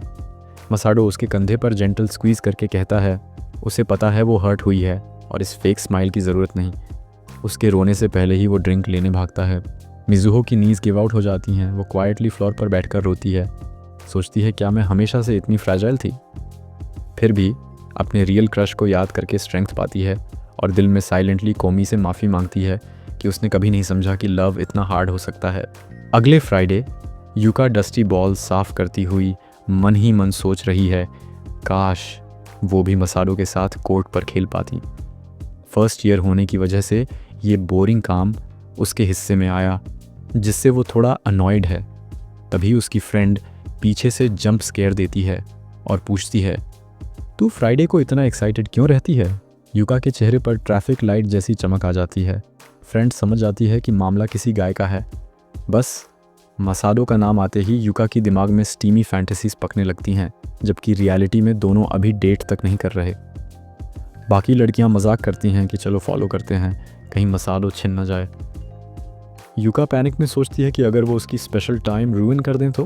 तभी रेड हेयर्ड सीनियर, जो सपोजिटली मेंटोर है, एंट्री मारती है और कहती है खुली आंखों से सपने देखना अच्छी बात नहीं है। यूका इसे मिसअंडरस्टैंडिंग बताकर बचने की कोशिश करती है, मगर जब रेड हेड उसके इमेजिनरी बॉयफ्रेंड को अगली बोल देती है, यूका खुद को रोकती है, वरना अटैक कर देती। असल में वो गर्ल अपने बॉयफ्रेंड का शो ऑफ करने आई थी। घर पहुंचकर यूका मसाडो का टॉवल देखती है और पता होते हुए भी कि ये थोड़ा वियर्ड है, एक लास्ट स्निफ ले लेती है ताकि उसकी रॉ मैनलीनेस मेमोरी में रह जाए। तभी मॉम वाटर बॉटल लेकर आ धमकती है और उसका मूड क्रैश हो जाता है। यूका बॉटल पकड़कर ऐसे बोल्ट करती है जैसे GTA में 5 स्टार वांटेड लेवल हो। कोर्ट पर मसाडो उसे स्माइल देकर ग्रीट करता है और यूका हमेशा की तरह चैलेंज देती है। उसे याद आता है कि मसाडो उसे यूका चान बोलता था, तो वो ब्लर्ट्स आउट कर देती है राइवल्स इक्वल्स होते हैं, मुझे सिर्फ यूका बोलो। फिर खुद ऑकवर्ड फील करती है। मसाडो उसे क्यूट एनर्जी बताकर स्मर्क करता है और बोलता है आज तो मैं जीतूंगा। मैच स्टार्ट होने से पहले वो रिमाइंड करता है वार्म अप कर लो, नहीं तो लास्ट वीक की तरह हार जाओगी। पहली गेम में यूका स्लिक मूव से उसे डॉज कर देती है और 3 पॉइंट का शॉट सिंक करके मिनी को भी मोमेंट फील करती है। मसाडो पम्प्ड अप होकर एक्सेप्ट करता है कि उसने फेयर एंड स्क्वायर बीट कर दिया। मजाक में कहता है कि तुम पेस ऐसा ही रखोगी तो अपना ओल्ड स्पॉट वापस ले लोगी। यूका क्वाइटली प्रेज सोख करती है। तभी ज़ोरदार बारिश स्टार्ट हो जाती है। दोनों शेड में छुप जाते हैं। मसाडो का वेट शर्ट आधे स्कूल की गर्ल्स से ज़्यादा स्किन दिखा रहा होता है। मसाडो रेन चेक करने जाता है। वो वापस आता है तो देखता है यूका टॉवल स्निफ मोड में है। वो सोचती है कि अगर उसे पता चल गया कि मैं स्वेटी टॉवल सूंघ रही हूँ तो शर्म से मर जाऊँ। मसाडो पूछता है क्या हुआ, मगर यूका के दिमाग में बस उसका हॉट बॉडी घूम रहा था। मसाडो को लगता है कि उसे ठंड लग रही है, इसलिए वो अपना शर्ट उसके ऊपर डाल देता है और इंतज़ार करता है कि रेन रुक जाए। वो उससे कहता है कि थोड़ी देर के लिए वो दूसरी तरफ देखे, जब तक वो अपनी शर्ट निकाल कर सारा पानी नहीं निकाल लेता है। यूका टोमेटो सॉस की तरह लाल हो जाती है जब वो सुनती है कि वो उसका स्पेयर शर्ट नहीं लाया, और वो सोचती है कि टर्न अराउंड करके उसके शर्टलेस इमेज को अपनी नॉटी ब्रेन में बर्न कर दे। वो हार्मोन्स को ब्लेम करती है और जैसे ही एक पीक पकड़ती है उसके पैर रुकते नहीं जब तक कि वो उसके बिल्कुल पीछे नहीं पहुंच जाती। सोचती कि अगर वो उसे लॉलीपॉप की तरह लिक कर ले तो किसी को नोटिस भी नहीं होगा। इससे पहले कि वो कुछ करे, मसाडो को एक लाउड थर्ड सुनाई देता है। वो टर्न होता है और देखता है कि यूका ग्राउंड पर पास्ड आउट है। नेक्स्ट डे उसके फ्रेंड्स उसे चीयर करते हैं क्योंकि वो ऑफिशियल मैच के लिए चुनी गई है। यूका एक्साइटेड है, लेकिन जिनका सिलेक्शन नहीं हुआ उनके लिए थोड़ा बैड फील करती है। तभी क्रेजी रेडहेड वापस आती है और शेड थ्रो करती है, कहती है कि वो ऑलमोस्ट स्लिप हो गई थी यूका की लेज़ी क्लीनिंग की वजह से। फिर वो यूका के कॉन्फिडेंस पर स्टॉम्प करती है और उसके ईयर में विस्पर करती है कि तुझे सिर्फ इसलिए चुना गया है क्योंकि कोच को तू पसंद है। यूका को अजीब लगता है कि कोई सीनियर इतना नीचे क्यों गिर जाएगा सिर्फ इसलिए कि कोई यंगर आगे निकल गया। स्कूल के बाद वो कोर्ट पर जाती है अपना माइंड क्लियर करने, भले मसाडो वहाँ नहीं होगा। वो नोटिस करती है कि उसके स्किल्स इम्प्रूव हुए हैं उससे खेलकर, और सोचती है कि उसके मूवमेंट्स कॉपी करके अपना गेम शार्प कर लेगी। वो कुछ क्लीन ड्रिबल्स करती है और एक 3 पॉइंटर ट्राई करती है जो बैरली इन होता है। ये मिस उसे रियलाइज़ कराता है कि मसाडो का स्किल लेवल कितना इंसेनली हाई है। जैसे ही वो दोबारा ट्राई करने को रेडी होती है, वल्चर गैंग आ जाती है, एक्टिंग लाइक ये प्योर कोइंसिडेंस है कि उन्होंने उसका स्पॉट ढूंढ लिया। यूका का हार्ट तेज़ी से धड़कने लगता है, रियलाइजिंग कि उन्होंने क्लियरली उसे फॉलो किया है।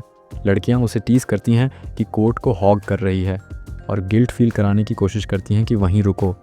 डेंजर सेंस करते हुए वो स्लिप आउट करने की कोशिश करती है, लेकिन रेडहेड उसे पकड़ लेती है और इंसिस्ट करती है कि सीनियर्स के साथ ट्रेनिंग उसे टफ बनाएगी। बिग गर्ल्स उसे ऐसे दौड़ाती हैं जैसे वो प्रिजन से ब्रेक आउट कर आई हो। जबकि वो लोग टर्न लेकर हाइड्रेट करती हैं, यूका बिना पानी पिए रन करती रहती है। फिर रेडहेड एक 2-on-2 सेट करती है और बॉल सीधा यूका के फेस पर हर्ल करती है, जबकि उसकी सपोज टीममेट स्टैच्यू की तरह खड़ी रहती है। 1 घंटे बिना पानी के उसकी लेग्स गिव अप कर देती हैं। तभी याको का बॉयफ्रेंड कहता है कि बस बहुत हुआ। पता चलता है कि उसकी ब्लॉन्ड सीनियर याको वास्तव में खुश थी कि यूका ने ओल्डर गर्ल्स को बीट किया और वहीं उसकी हार्ड ट्रेनिंग की मोटिवेशन है। ये उसे सेकंड विंड देता है। तो वो रेडहेड सेनपाई पर चार्ज करती है और फेक करने की कोशिश करती है, लेकिन बॉल के साथ फ्लोर पे स्मैक हो जाती है। पेन उसके बॉडी में फ्लड करता है और उसके लंग्स फायर पर फील करते हैं। सोचती है कि क्यों उसे सफ़र करना पड़ रहा है सिर्फ इसलिए कि वो बास्केटबॉल में गुड है। नास्टी गर्ल्स उसके चारों ओर गैदर होकर उसे बुली करती हैं और क्वेश्चन करती हैं कि क्या उसकी स्टैमिना भी उसकी हाइट जितनी शॉर्ट है। लेकिन जैसे ही वो गिव अप करने वाली होती है, एक फेमिलियर फेस शो होता है। कहता है कि वो भी फन में ज्वाइन करना चाहता है। कहानी उसी सुबह वापस जाती है जब मसाडो नींद से उठते ही अपना फोन चेक करता है। वो मैसेजेस पढ़ता है और कुमी के साथ उसकी कॉन्वर्सेशन को याद करता है जिसमें उसने बताया था कि वो सॉफ्ट बॉल क्लब में है। फिर यूका का मैसेज देखकर उसके अंदर एक फीलिंग आती है, प्राइड और प्रोटेक्शन की, अपनी छोटी बहन के लिए। वो इस नए इमोशन के बारे में सोचता है कि क्या यही वो बॉन्ड है जो भाई बहनों में होना चाहिए। उनकी डेडिकेशन देखकर उसे डर लगता है कि कहीं फ्यूचर में यूका से पीछे न रह जाए, इसलिए वो एक्सरसाइज करने का फैसला करता है। कोर्ट के पास पहुंचते ही उसे सरप्राइज मिलता है जब वो देखता है कि यूका अकेले प्रैक्टिस नहीं कर रही है।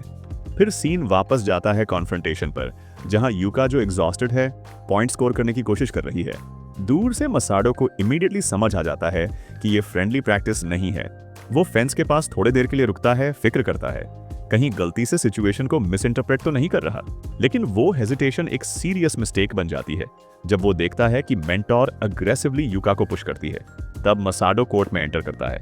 मेंटर और उसकी फ्रेंड केयरफुल होकर मसाडो से कन्फ्रंट करते हैं, पूछते हैं कि वो कौन है और प्रैक्टिस में इंटरप्शन क्यों कर रहा है। मसाडो उन्हें घूरता है जब वो उनके क्रूल ट्रेनिंग कॉन्सेप्ट को पॉइंट आउट करता है। यूका अमेज्ड होकर जमीन पर बैठे देख रही है। वो रियलाइज करती है कि फर्स्ट टाइम वो उसे सच में गुस्से में देख रही है।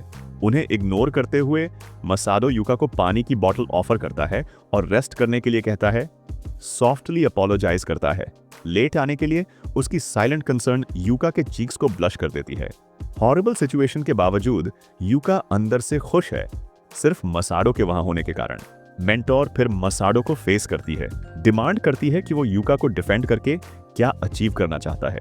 मेंटोर जस्टिफाई करती हैं कि वे सिर्फ यूका की फिजिकल कंडीशन टेस्ट कर रही थीं, लेकिन यूका इससे डिनाई करती है। मेंटोर कहती है कि प्रॉब्लम यूका की लैक ऑफ स्किल है। यूका अंदर से गुस्सा है उनके डर्टी टैक्टिक्स यूज करने से, क्योंकि वो उसे फेयर मैच में हरा नहीं सकते थे। मसाडो यूका से पूछता है कि क्या वो आराम के बाद खेल सकती है।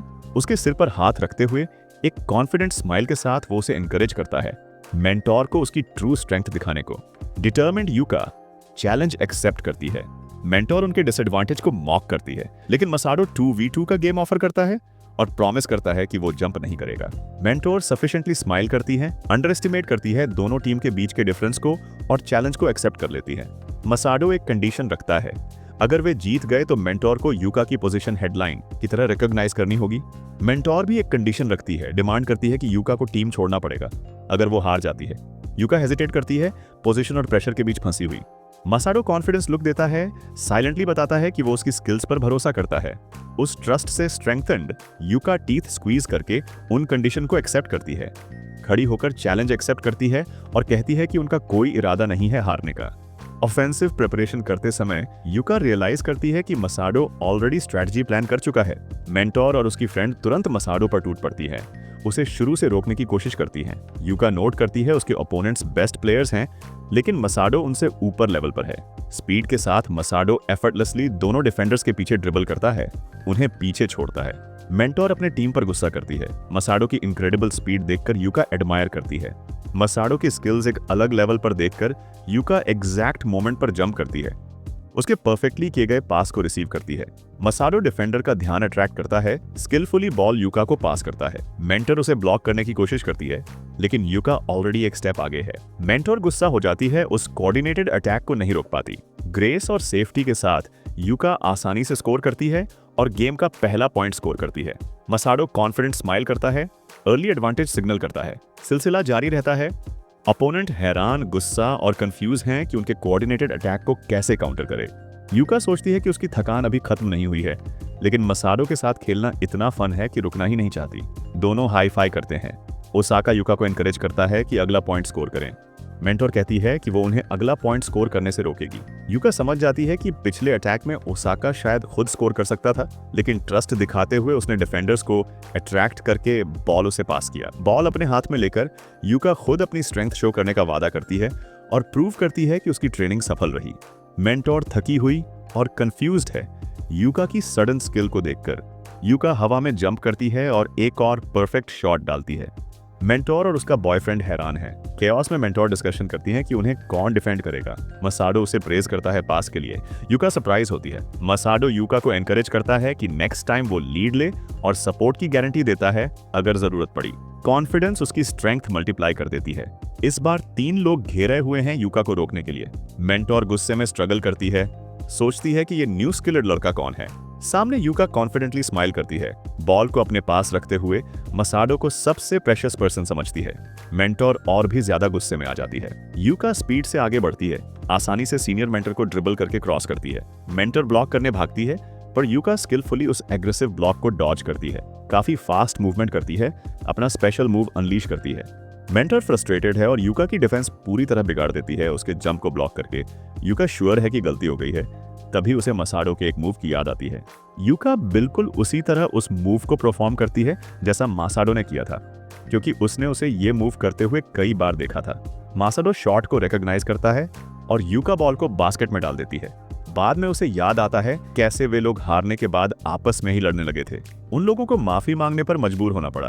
उसे शक है कि मसाडो ने सीक्रेटली उनसे उसके बारे में कुछ बात की थी, लेकिन उसने इसके बारे में मसाडो से पूछा था तो उसने इससे मना कर दिया था। मैच के बाद मसाडो उसे फाइनल शॉट के लिए कंग्रेचुलेट करता है। यूका खुश हो गई और उसे थैंक्स किया।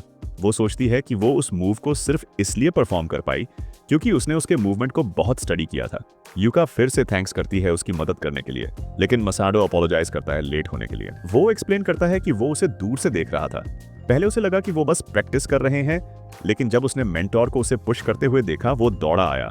वो खुद को ब्लेम करता है अपनी गलती के लिए, विश करता है कि काश पहले नोटिस कर लेता। उसकी सिंसियर अपॉलॉजी यूका को हैरान कर देती है। मसाडो फिर से स्माइल करता है, खुश है उन दोनों की टीम से। मसाडो प्लेफुल टोन में उसकी स्किल्स की तारीफ करता है। यूका एडमिट करती है कि उसके लिए मेन चीज उसके साथ खेलना था। अचानक वो उसे रोकता है और उसका हाथ पकड़ता है। यूका का माइंड पैनिक में चला जाता है। उसकी इमेजिनेशन दौड़ती है, ये सोचते हुए कि शायद यही वो मोमेंट है जिसका उसने बहुत टाइम से सपना देखा था। रोमांटिक फैंटेसी इंटेंसिटी पर थी, लेकिन ब्रेक हो जाती है जब वो सिर्फ उसके विप पर बैंडेज लगाता है। कंफ्यूज्ड यूका अपने आर्म को देखती है। एक प्यारी सी मुस्कान के साथ उसकी इंजरी नोटिस नहीं कर पाने के लिए माफी मांगता है। उसकी अपॉलॉजी बीच में ही कट हो जाती है। यूका इमोशन से ओवरवेल्म्ड होकर उसे हग कर लेती है। माइंड टोटल कैओस में जाता है। वो अपना चेहरा उसके चेस्ट पर छुपा लेती है।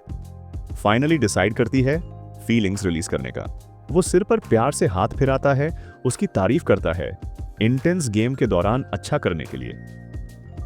वो सिंपल वर्ड्स यूका के हार्ट को शूट कर देता है। उसे रियलाइज होता है कि वो उसे पसंद करती है। एम्प्टी कोर्ट पर खड़े यूका कंफर्म करती है खुद के लिए कि उसके लिए वो ही अकेला इंपॉर्टेंट पर्सन है। नैरेटिव डिस्क्राइब करता है वो उसे स्ट्रांगली एम्ब्रेस करती है, फीलिंग्स को एक जेस्चर में हीट करती है। सीन बदलता है, मसाडो अपने रूम में फुटॉन पर रेस्ट कर रहा है। सोने से पहले उसे कुछ मैसेजेस आंसर करने थे। वो कॉन्टैक्ट्स चेक करता है, यूका, सारा और एक कंसर्न वाला मैसेज मिजुहो का। वो सोचता है कि इस वर्ल्ड में आने के बाद उसके ज्यादातर दोस्त लड़कियां हैं और बार वाले सेनपाई भी हैं, लेकिन वो ज्यादा बात नहीं करते। कूमी का ट्यूटर वाला मैसेज उसे कैच करता है, जिसमें कूमी ने पूछा होता है कि क्या वो किसी लड़की को पढ़ाने वाला है। इसके बाद वो सभी को रिप्लाई करके सोने जाता है। सोते वक्त वो सोचता है कि 2 मंथ्स गुजर गए, सरप्राइजिंगली सब अच्छा चल रहा है।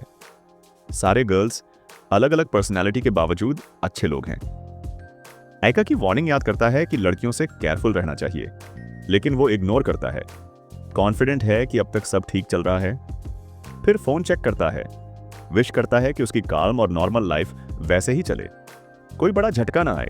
मीनवाइल कूमी अपने फीलिंग्स पर रिफ्लेक्ट करती है, मानती है कि मसाडो पर क्रश उसे हैप्पीनेस देता है, लेकिन कंसर्न भी क्योंकि उसके आसपास कई लड़कियां हैं। बेड पर लेटे हुए फिक्र करती है कि कहीं मसाडो किसी लड़की को न पढ़ा रहा हो। वो कहती है कि मसाडो ने उसे अपने फ्राइडे वाली पार्ट टाइम जॉब के बारे में भी नहीं बताया है कि वो वहां क्या करता है। पिलो हग करके वो कहती है कि चाहे कोई भी हो, वो पीछे नहीं हटेगी। उसके थॉट्स एक नोटिफिकेशन से इंटरप्ट होते हैं। मैसेज मसाडो का है। मोबाइल टाइटली पकड़कर प्रे करती है कि स्टूडेंट एक बॉय या कम से कम छोटा बच्चा हो, लेकिन मैसेज में सिर्फ second year high school student के बारे में बताया जाता है। फिर रिवील होता है कि स्टूडेंट एक लड़की है जिसका नाम शियोरी है। वो बुक पकड़े हुए अपनी नेक्स्ट ट्यूटर के बारे में सोच रही है। उधर मसाडो अपना बैंक अकाउंट चेक करता है। पेमेंट देखकर खुश है। पेमेंट पार्ट टाइम जॉब के हिसाब से ज्यादा लगता है। रियलाइज करता है कि दोनों जॉब्स आइका ने ऑर्गेनाइज किए हैं। सस्पेक्ट करता है कि वो सीक्रेटली उसकी फाइनेंसेस हैंडल कर रही है। तभी कूमी का कॉल आता है। वो बताता है कि हर संडे वो एक प्राइवेट ट्यूटर का काम करता है, इसलिए उसने कूमी को इसके बारे में बता दिया। वो फोन का आंसर करता है। कूमी को सिर्फ सैटरडे ट्यूटोरियल जॉब के बारे में बताया था, लेकिन उसकी कोल्ड और इमोशनलेस वॉइस सुनकर वो बिल्कुल ठंडा पड़ जाता है। वो पैनिक में सोचता है कि ऐसा क्या गलत किया कि कूमी का मूड चेंज हो गया। कॉल के बाद वो अपने वर्क प्लेस की ओर जाता है। वो कहता है कि गर्ल्स को समझना अभी भी मुश्किल है। वो याद करता है कि पास्ट लाइफ में उसकी चाइल्डहुड फ्रेंड भी एक लड़की थी। प्यूबर्टी के समय भी उसे लड़कियों से बात करने में कोई प्रॉब्लम नहीं होती थी, और तो और उसने एक लड़की को डेट भी किया था जिसने उसे कन्फेस किया था। उसे एक मेमोरी आती है जहां एक लड़की जिसने उसकी काइंडनेस को स्पेशल समझ लिया था, लेकिन फिर उसने उससे ब्रेकअप कर लिया था क्योंकि उसे लगा था कि वो सिर्फ उसके प्रति ही काइंड है। वो ऑर्फनेज में बड़ा हुआ था जहां उसे सबके प्रति काइंड रहना सिखाया गया था, जिसने उसका एटीट्यूड शेप किया। वो एडमिट करता है कि पास्ट रिलेशनशिप्स में वो हमेशा न्यूट्रल रहा, सबको इक्वल ट्रीट किया, कभी किसी को स्पेशल महसूस नहीं करवाया। वो आसमान की तरफ देखता है, ये महसूस करते हुए कि अब अपनी फंडामेंटली काइंड नेचर को बदलना बहुत मुश्किल है। एक तरह की डिटर्मिनेशन के साथ वो अपने कॉम्प्लिकेटेड थॉट्स को साइड में छोड़कर अपने रास्ते चलता है। वो एक बड़े मैंशन में पहुंचता है और ट्यूटरिंग वाले वर्क पर पूरा फोकस करने का सोचता है। वो डोरबेल बजाता है, दरवाजा खुलता है और अंदर से एक लेडी मसाडो को वेलकम करती है। वो स्टूडेंट की माँ है। सीढ़ियां चढ़ते हुए वो बताता है कि वो 1 महीने से ईका के एक्वेंटेंस की बेटी को पढ़ा रहा है। उसके कमरे के दरवाजे पर पहुंचकर वो जेंटली नॉक करता है और एंटर करने के लिए परमिशन मांगता है। एक यंग लड़की बड़ी क्यूरियस आइज के साथ दरवाजे से बाहर आती है और उसे ग्रीट करती है। वो उसकी कैजुअल आउटफिट देखकर सरप्राइज होता है और पूछता है कि उसने यूजुअल यूनिफॉर्म क्यों नहीं पहना। मसाडो बताता है कि उसका नाम शिनोमिया शियोरी है और वो second year high school girl है। शियोरी बताती है कि कैजुअल कपड़े पहनना उसका डिसीजन था क्योंकि फ्री डे पर यूनिफॉर्म पहनना अजीब लगेगा। मसाडो एक प्यारी मुस्कान देता है और उसके आउटफिट की तारीफ करता है। शियोरी शाय हो जाती है, लेकिन वो उसे कहता है कि उसे होमवर्क से छुट्टी नहीं मिलेगी। मसाडो सोचता है कि वो बिल्कुल एक रिच गर्ल वाली वाइब दे रही है, और जब वो पहली बार मिले थे तब भी वो एक मॉडल की तरह लग रही थी। मसाडो अब लेसन शुरू करता है, फिर भी शियोरी अपनी ख्यालों में खोई रहती है, ये सोचकर कि ऐसा वंडरफुल इंसान उसके कमरे में है। उसकी सेल्फ ट्रस्ट डगमगाने लगती है क्योंकि वो सोचती है कि क्या वो वाकई उसके करीब रह पाने के लायक है। पीछे से शियोरी अपनी सिंपल और स्क्रफ वाली रेपुटेशन के बारे में सोचती है जो उसके आसपास के लोग उसके बारे में कहते हैं। उसे हाई स्कूल में बॉयफ्रेंड पाने का सपना याद आता है जो जल्दी ही सोशल रियलिटी के सामने गायब हो गया। उसकी सोच में पॉपुलर लड़कियां ही सभी लड़कों को अट्रैक्ट करती हैं और उसके लिए कोई चांस नहीं बचता। वो खुद को कन्विंस करती है कि उसे बॉयफ्रेंड की जरूरत नहीं है। वो बताती है कि अगर उसे कोई लड़का थोड़ा भी कूल दिखता है तो वो हाईली रेटेड होता जाता है, और अगर वो थोड़ा स्किनी या फैट होता है तो वो उसे ऑटोमेटिकली अनअट्रैक्टिव लगने लगता है। ऐसी स्थिति में अच्छा यही होगा कि वो किसी को डेट ना करे। एक स्माइल के साथ वो अपनी किताब निकालती है। सोचती है कि वो खुद एक वर्दी सब्स्टिट्यूट है रियल रोमांस के लिए। वो अपने फैंटेसी नॉवेल्स में कंफर्ट पाती है, एक वर्ल्ड जिसमें से वो हमेशा एस्केप कर सकती है। उन कहानियों में कैरेक्टर्स प्योर हार्ट्स वाले होते हैं जो उसके रियल लाइफ के कंफ्यूज्ड वर्ल्ड से बिल्कुल अलग हैं। फिक्शन के हीरोज कूल होते हैं और हीरोइंस के पास क्लियर मोटिव्स होते हैं प्यार के लिए, जो उसके रियल लाइफ के कंपेयर में एक ब्रूटल कॉन्ट्रास्ट है। क्लास में वापस ध्यान देने पर वो पॉपुलर लोगों को ऑब्जर्व करती है, अपनी फैंटेसी वर्ल्ड और लोनली रियलिटी के बीच की डिस्टेंस से अवेयर है। वो एक टायर्ड साई छोड़ती है। स्कूल की सोशल प्रेशर्स के लिए उसकी बिटर एक्सप्रेशन दिखाई देती है। घर पहुंचकर वो वीडियो गेम्स खेलने का प्लान बनाती है, लेकिन उसकी माँ उसे स्टेयर्स पर रोकती है। उसकी माँ उसे बार बार पूछती है क्या उसने फ्रेंड्स या बॉयफ्रेंड बना लिए हैं। श्योरी ऑकवर्डली डिनाई करती है और अचानक इस बात से अनकंफर्टेबल होती है। उसकी मॉम रोमांस पर लेक्चर देने लगी है, लेकिन श्योरी उसे इग्नोर कर देती है। टॉपिक चेंज होता है और उसकी मॉम उसकी यूनिवर्सिटी चॉइस कंफर्म करती है। उसकी मॉम एक आइडिया प्रपोज करती है जो श्योरी के एकेडमिक और सोशल प्रॉब्लम्स का सॉल्यूशन बन सकता है। वो बताती है कि उसने उसी यूनिवर्सिटी में पढ़ने वाले स्टूडेंट को उसके ट्यूटर के रूप में अरेंज किया है। ये सजेशन श्योरी को हैरान कर देता है। श्योरी इसके लिए रिफ्यूज करती है। उसकी मॉम इंसिस्ट करती है कि उससे एक बार मिल ले और ट्यूटर सैटरडे को आ रहा है। श्योरी अभी रिफ्यूज करती है, कहती है कि वो अकेले स्टडी करना पसंद करती है और सोशलाइजिंग उसे अनकंफर्टेबल लगती है। अपने रूम में एंटर करते ही वो प्लान बनाती है कि एक्सक्यूज बनाएगी और ट्यूटर को घर वापस भेज देगी। सैटरडे के दिन वो अपनी बुक पढ़ रही है और उसकी तारीफ कर रही है। बिस्तर में लेटी वो डिक्लेयर करती है कि फिक्शनल कैरेक्टर परफेक्ट होते हैं। उसकी इमोशन गायब हो जाती है जब उसे याद आता है कि ऐसे परफेक्शन सिर्फ फिक्शन में होती है। जैसे ही उसकी मॉम कहती है ट्यूटर आ गया है, श्योरी मजाक उड़ाती है उस आइडिया पर कि कोई परफेक्ट इंसान रियलिटी में एग्जिस्ट भी कर सकता है। वो हड़बड़ा जाती है और सोचती है कि वो अभी भी स्कूल यूनिफॉर्म में है, लेकिन इस ख्याल को साइड कर देती है क्योंकि वो ट्यूटर को वापस भेज देगी। वो डोर खोलती है, अनॉयड होती है कि ट्यूटरिंग आइडिया बेकार है। दरवाजे के दूसरी तरफ से एक वॉइस उसे उसके नाम से बुलाती है, लेकिन उसकी अनॉयंस डिसअपीयर हो जाती है जब वो अपने ट्यूटर को सामने पाती है। उसकी मॉम प्राउड होती है, मसाडो की गुड अपीयरेंस की तारीफ करती है और श्योरी को फोर्स करती है उसे प्यार से ग्रीट करने के लिए। श्योरी हड़बड़ाकर जल्दी से दोनों को रूम से बाहर निकालती है। वो पैनिक में होती है, जल्दी से डोर क्लोज कर देती है और वहीं बैठ जाती है। वो अपनी मॉम पर गुस्सा होती है और बाद में रिवेंज लेने का सोचती है। उसका पैनिक बढ़ता है जब वो अपने क्लोथ्स, कंसोल और इरोटिक नॉवल देखती है और उसे हाइड करने की कोशिश करती है। वो उन सभी चीजों को एक कपड़े से ढक देती है। अपने ग्लासेस एडजस्ट करते हुए मिरर के सामने वो एडमिट करती है कि ट्यूटर सरप्राइजिंगली हैंडसम है। वो डोर खोलती है और ट्यूटर से अपोलोजाइज करती है इंतजार करवाने के लिए। श्योरी अपनी मॉम की कंफ्यूजन की बात कहती है कि उन्होंने उसके आने का मैसेज प्रॉपरली नहीं दिया और उसे अंदर आने को कहती है। उसका माइंड सोच में डूब जाता है इस अनबिलीवेबल रियलिटी के बारे में कि एक अट्रैक्टिव बॉय अब उसके रूम में है। वो खुद को शांत करने की कोशिश करती है, खुद को कन्विंस करती है कि वो बस बाहर से अच्छा बर्ताव कर रहा है। मसाडो कहता है कि आज वो बस बात करेंगे कि क्या वो उसे पढ़ाने के लायक है या नहीं। वो नर्वसनेस में काफी धीरे बोलती है और खुद को डांटती है इतने धीरे बोलने के लिए। मसाडो उसे कहता है कि अगर वो किसी बात को कहने में हेजिटेट कर रही है, वो बाद में अपनी मॉम को बोल सकती है। उसका ऐसा जेस्चर उसे सोच में डाल देता है कि वो कुछ ज्यादा नाइस है। मसाडो की बातें सुनकर श्योरी के मन में नेगेटिव थॉट्स आने लगते हैं कि वो ऐसा इसलिए कर रहा है ताकि वे ये जॉब ले पाए। मसाडो कनेक्शन बनाने की कोशिश में लग जाता है, उसकी यूनिवर्सिटी चॉइस पर बात करता है और खुशी से कंक्लूड करता है कि वो बुक लवर होनी चाहिए। वो एक लवली स्माइल के साथ उसकी पसंदीदा किताबों के बारे में पूछता है, जिससे उसकी नर्वसनेस और बढ़ जाती है। इस सिंपल सवाल ने उसे साइलेंट पैनिक में डाल दिया। वो रियलाइज करती है कि वो अपने रोमांटिक चीजी नॉवेल्स को कन्फेस नहीं कर सकती है। वो एक सेफ ऑप्शन चूज करती है और झूठ कहती है कि वो फिक्शनल स्टोरी पढ़ती है। मसाडो हंसते हुए एडमिट करता है कि फॉर्मल टेक्स्ट से भी उसे हुक करना मुश्किल है। उसके इस रिस्पॉन्स ने उसे शॉक कर दिया। वो विश्वास नहीं कर पाती कि इतना परफेक्ट इंसान एग्जिस्ट करता है। शियोरी उससे पूछती है कि क्या वो उसकी जैसी प्लेन और सिंपल लड़की को पढ़ाना पसंद करेगा या फिर किसी क्यूट लड़की को। अंदर से वो सोचती है कि वो अब गुस्सा होगा, लेकिन वो काल्मली कहता है कि उसकी अपीयरेंस मैटर नहीं करती। वो प्रॉमिस करता है कि जब तक वो यूनिवर्सिटी में एडमिशन के लिए मेहनत करेगी वो उसकी पूरी मदद करेगा। उसकी जेन्युइन सिंसेरिटी शियोरी को पूरी तरह स्पीचलेस कर देती है। वो आगे कहता है कि वो वंडरफुल पर्सन है और पहली ही नजर में वो उसे ब्यूटीफुल लगी थी। ये अनएक्सपेक्टेड वर्ड्स उसे बिजली की तरह हिट करते हैं। उसके चेहरे पर एक डीप ब्लश आ जाता है। उसकी सोच में वो एक फैंटेसी हीरो बन जाता है जो डायमेंशंस क्रॉस करके उससे मिलने आया है। उसी रात वो पूरी तरह रोमांटिक फैंटेसीज में डूब जाती है। वो अपने चेहरे को हाथों से छिपा लेती है। दिल तेजी से धड़कने लगता है। बार बार उसके स्वीट वर्ड्स रिपीट करती है। वो अपनी किताब को देखते हुए मानती है कि मसाडो एक प्रिंस जैसा है। किताब के कवर पर एक परफेक्ट हीरो अपनी ब्यूटीफुल हेरोइन के साथ है। एक इम्पॉसिबल स्टैंडर्ड बनता है। वे खड़ी होती हैं और मिरर के पास जाती है।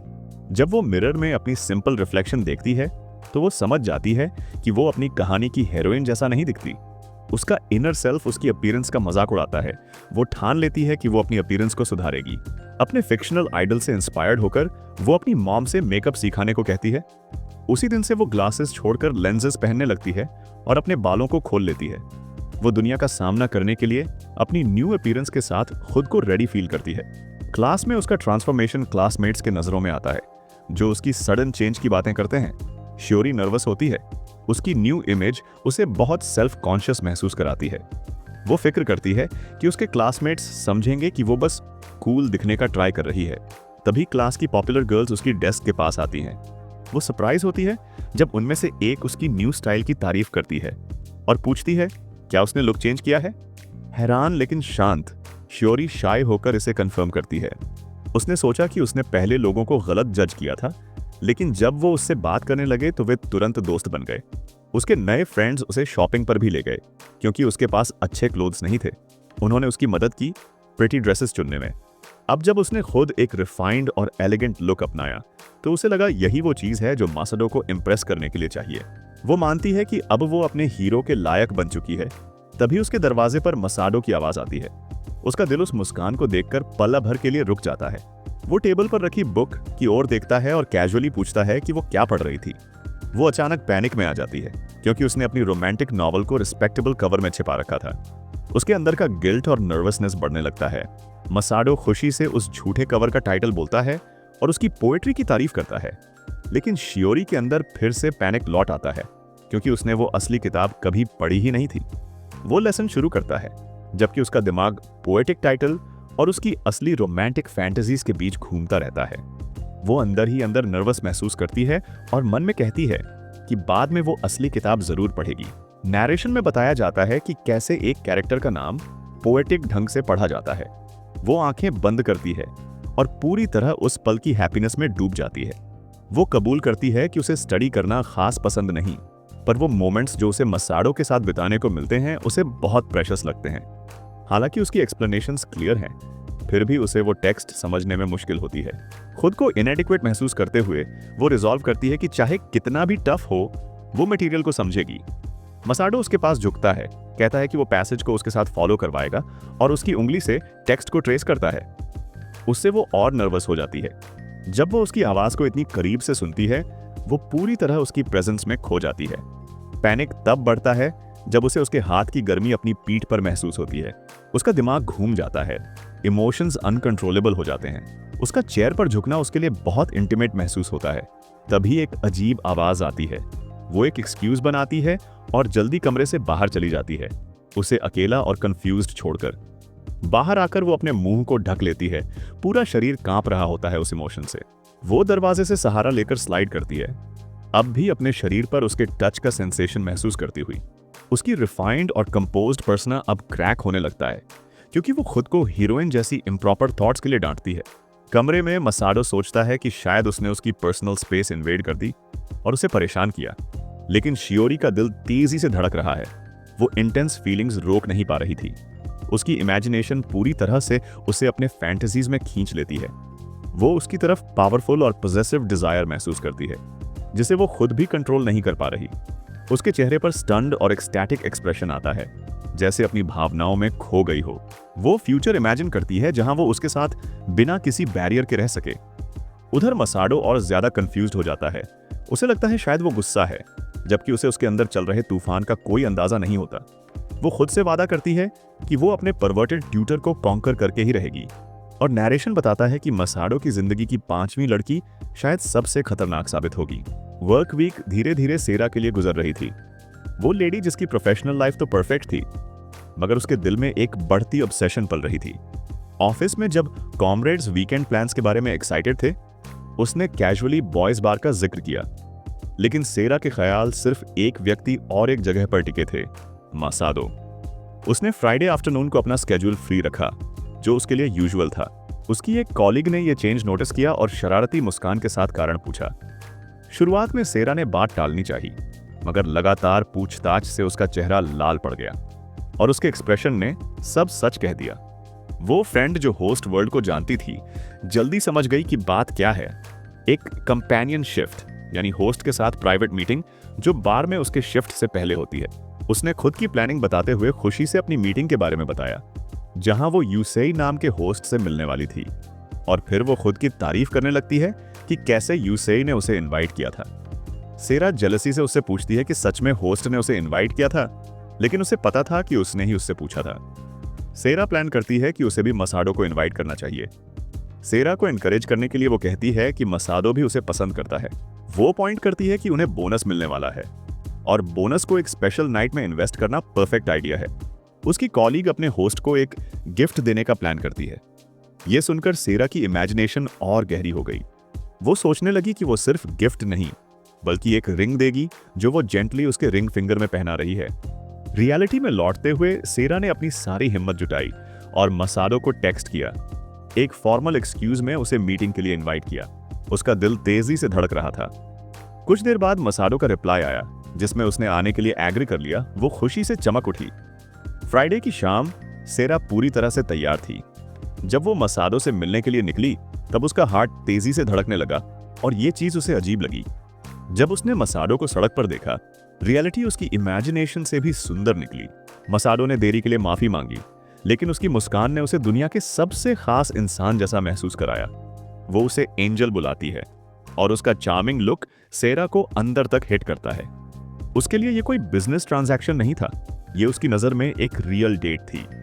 कॉफी शॉप को अंदर से देखने के बाद मसाडो उस जगह की तारीफ करता है और ये सुनकर सेरा उसे टीज करती है, उसे एक किड कहती है।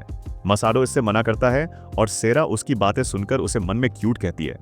वो जब अपने आसपास देखती है तो सभी लड़कियां मसाडो को ही घूर रही थी। वो अपनी विच मोड में आ जाती है और वो खुद को उनसे सुपीरियर फील करती है और कहती है ये लड़का उसका है। फिर सेरा उसे ऑर्डर करने के लिए कहती है और कहती है कि पे वो करेगी, लेकिन मसाडो खुद पे करने को इंसिस्ट करता है, लेकिन सेरा उसे कन्विंस कर लेती है। अपने मन में कहती है कि अगर किसी पर मनी स्पेंड करना वर्थ इट है तो वो मसाडो है। फिर जब वो खाना स्टार्ट करता है तो वो उसकी तारीफ करना स्टार्ट कर देती है कि उसकी आंखें एक बच्चे की तरह चमक रही हैं। उसके खाने का तरीका ब्यूटीफुल और एलिगेंट है। वो किसी यान्द्रे की तरह उससे ऑब्सेस्ड है, उसकी हर चीज को पसंद करती है। खाने के बाद मसाडो खाने की तारीफ करता है, जिससे सेरा खुश होती है। सेरा अचानक से उससे पूछती है कि वो बॉयज बार में काम क्यों करता है। उसे पता है कि ये कुछ ऐसी चीज है जो उसे नहीं पूछनी चाहिए थी, लेकिन जितना वो उसके बारे में जानती है, उसे उतना ही उसे जानने का मन करता है। उसे पता है कि मसाडो जैसा लड़का ऐसा काम अपनी मर्जी से नहीं करेगा। फिर वो उसे मना कर देती है इसके बारे में बताने में, अगर उसे डिफिकल्ट लगता है। मसाडो इससे मना करता है और बताता है कि उसे मनी प्रॉब्लम है और ओरिजिनली वो एक इंस्टीट्यूट में रहता है और उस बार के लोग उसे काइंडली ट्रीट करते हैं, इसलिए वो वहां काम करता है। वो आगे बताता है कि उसके पेरेंट्स नहीं हैं। सेरा तुरंत उससे माफी मांगती है, लेकिन मसाडो को इससे कोई प्रॉब्लम नहीं थी। वो खुद पर गुस्सा है। उसने मसाडो के फीलिंग्स की परवाह किए बिना अपनी क्यूरियोसिटी के कारण ये क्वेश्चन पूछ लिया। मसाडो उसे फिक्र न करने के लिए कहता है। वो एक मुस्कान के साथ कहता है कि वो खुश है। उसकी स्माइल देखकर सेरा हैरान हो जाती है। मसाडो उसे उस वंडरफुल प्लेस पर ले जाने के लिए थैंक्स करता है, लेकिन सेरा उसे थैंक्स करती है उसके साथ चलने के लिए। मसाडो कहता है कि उसने इस ट्रीट के बदले उसे कुछ नहीं दिया। दोनों एक दूसरे को देखते हैं। फिर सेरा उसे दोबारा ऐसी ही जगह पर चलने के लिए इनवाइट करती है और मसाडो इसे एक्सेप्ट कर लेता है। सेरा सोचती है कि उसने उसके साथ नेक्स्ट डेट सेट कर ली है और अब उनका कस्टमर और स्टाफ का रिलेशन आगे बढ़ चुका है। वो खुद को उसके लिए ऐसा बनाना चाहती है जिस पर वो भरोसा कर सके, उसकी बातें सुन सके, क्योंकि अब वो मसाडो के लिए कुछ और बन चुकी है। तभी वो मसाडो से हाथ पकड़कर बार तक चलने के लिए कहती है। मसाडो ये सुनकर हैरान हो जाता है, वो थोड़ा नर्वस होता है, लेकिन लास्ट में वो शर्माकर अपना हाथ आगे करता है। ये देखकर सेरा खुश होती है। वो मसाडो को समझने लगी है, उसके क्लोज आने लगी है, क्योंकि वो अपना हार्ट उसके लिए खोल रहा है। ये चीज उसे बहुत अच्छा फील कराती है। एक तरफ वो उसे क्यूट कहती है और दूसरी तरफ उसे उस पर दया आती है। वो कहती है कि वो अब से ज्यादा काम करेगी ताकि उसे ये काम करने की जरूरत ना हो। उस समय उसके अंदर एक फीलिंग का जन्म होता है, एक पावरफुल डिजायर मसाडो को पूरी तरह से अपना बनाने का, उसे प्रोटेक्ट करने का। इस समय तक वो मसाडो से पूरी तरह ऑब्सेस्ड हो चुकी थी। वो हमेशा साथ रहने का विश करती है इटर्निटी तक। अगले दिन मसाडो सड़क पर चल रहा होता है, गर्मी से परेशान। वो बास्केटबॉल कोर्ट पर जाता है। संडे के कारण उसे लगा था कि आज कुछ लोग होंगे, और ऐसा ही होता है, कुछ लोग वहां खेल रहे होते हैं। मसाडो ध्यान से देखता है तो उसे यूका वहां दिखती है कुछ लोगों के साथ में। पहले तो मसाडो को लगता है कि वो दोबारा बुली हो रही है, लेकिन जब वो उसकी स्माइल देखता है तो वो खुश होता है। वो सोचता है कि उनके गेम को इंटरप्ट ना करे, लेकिन यूका उसे पीछे से आवाज लगाती है। मसाडो कहता है कि उसने उसे नोटिस कर लिया और यूका इससे एग्री करती है। वो उसे परेशान करने के लिए माफी मांगता है और घर जाने के लिए इंसिस्ट करता है। यूका उसे घर जाने से रोकती है। तभी यूका की फ्रेंड्स आती है और उससे मसाडो के बारे में पूछने लगती है। एक लड़की कहती है कि क्या वो यूका का बॉयफ्रेंड है। यूका इससे शर्मा जाती है। वो क्लियर करती है कि मसाडो उसे बास्केटबॉल सिखाता है। ये सुनकर वो सभी मसाडो को बास्केटबॉल सिखाने के लिए कहते हैं। यूका इससे गुस्सा हो जाती है। वो कहती है कि इस जगह के बारे में उसने उन्हें इसलिए बताया था क्योंकि जिम्नेजियम में बहुत गर्मी थी। अगर उसे पता होता कि ऐसा कुछ होगा तो वो कभी उन्हें यहां नहीं लाती। मसाडो उन्हें कुछ मूव सिखा रहा होता है। जब यूका उन्हें देखती है तो उसे लगता है कि वो सभी बास्केटबॉल को एंजॉय कर रहे हैं। मसाडो को देखकर यूका सोचती है कि भले ही वो उन सभी को सिखा रहे हैं, लेकिन उसे अभी भी वो समय याद आता है जब वो और मसाडो एक साथ टाइम स्पेंड करते थे, जो उनका स्पेशल टाइम होता था। अगर ये मसाडो के लिए भी सेम है तो वो खुश है।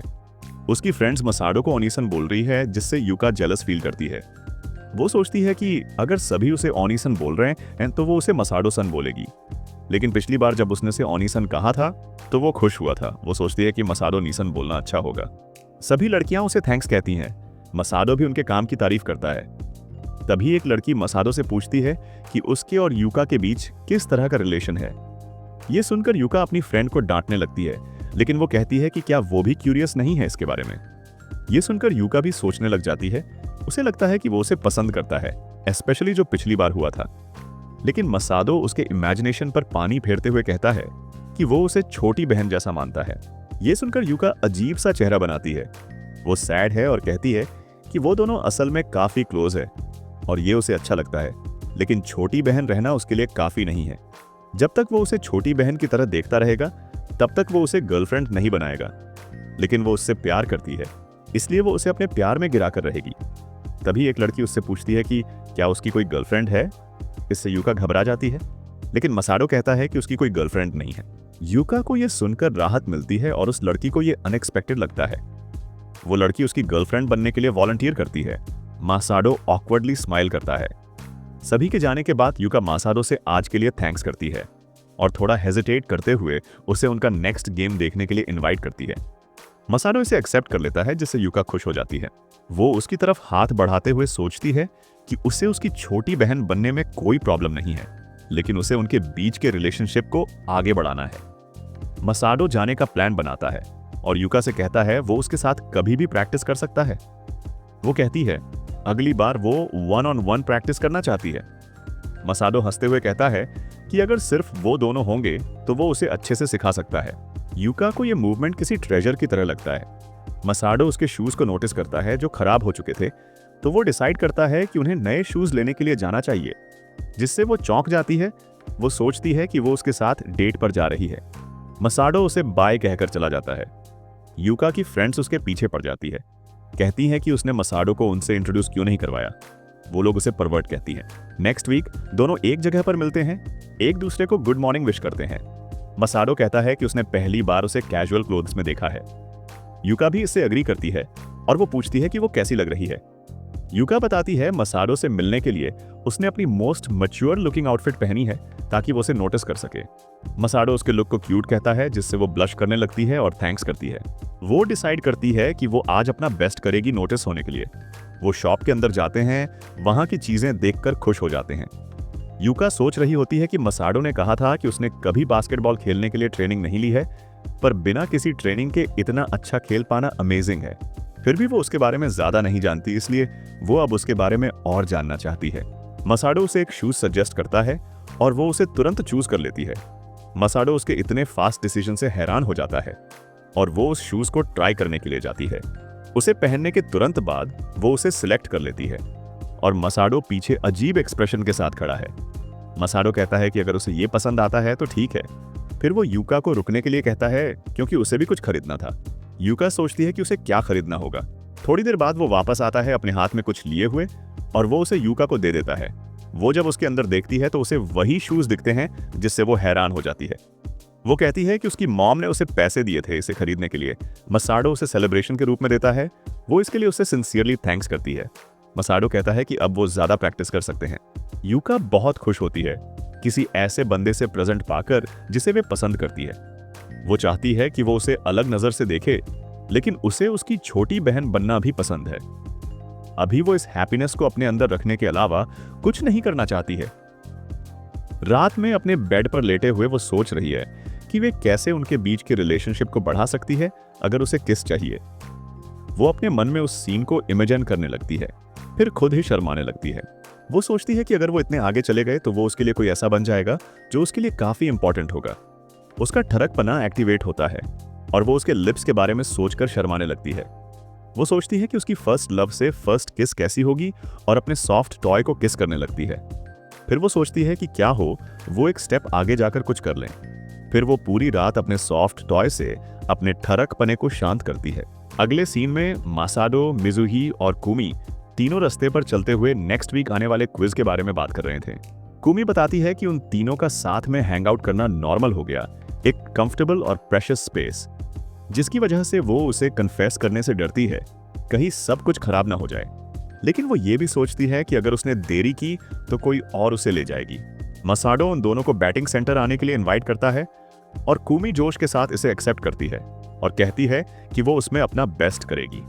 मसाडो इसे सीरियस नहीं लेता, जिससे कुमी चिढ़ जाती है और उसे अंडर एस्टिमेट न करने को कहती है। वो मिजुहो से भी कहने को कहती है। मिजुहो कहती है कि मसाडो को इमेजिन करना मुश्किल होगा क्यूट कुमी का बॉल को हार्डली हिट करना।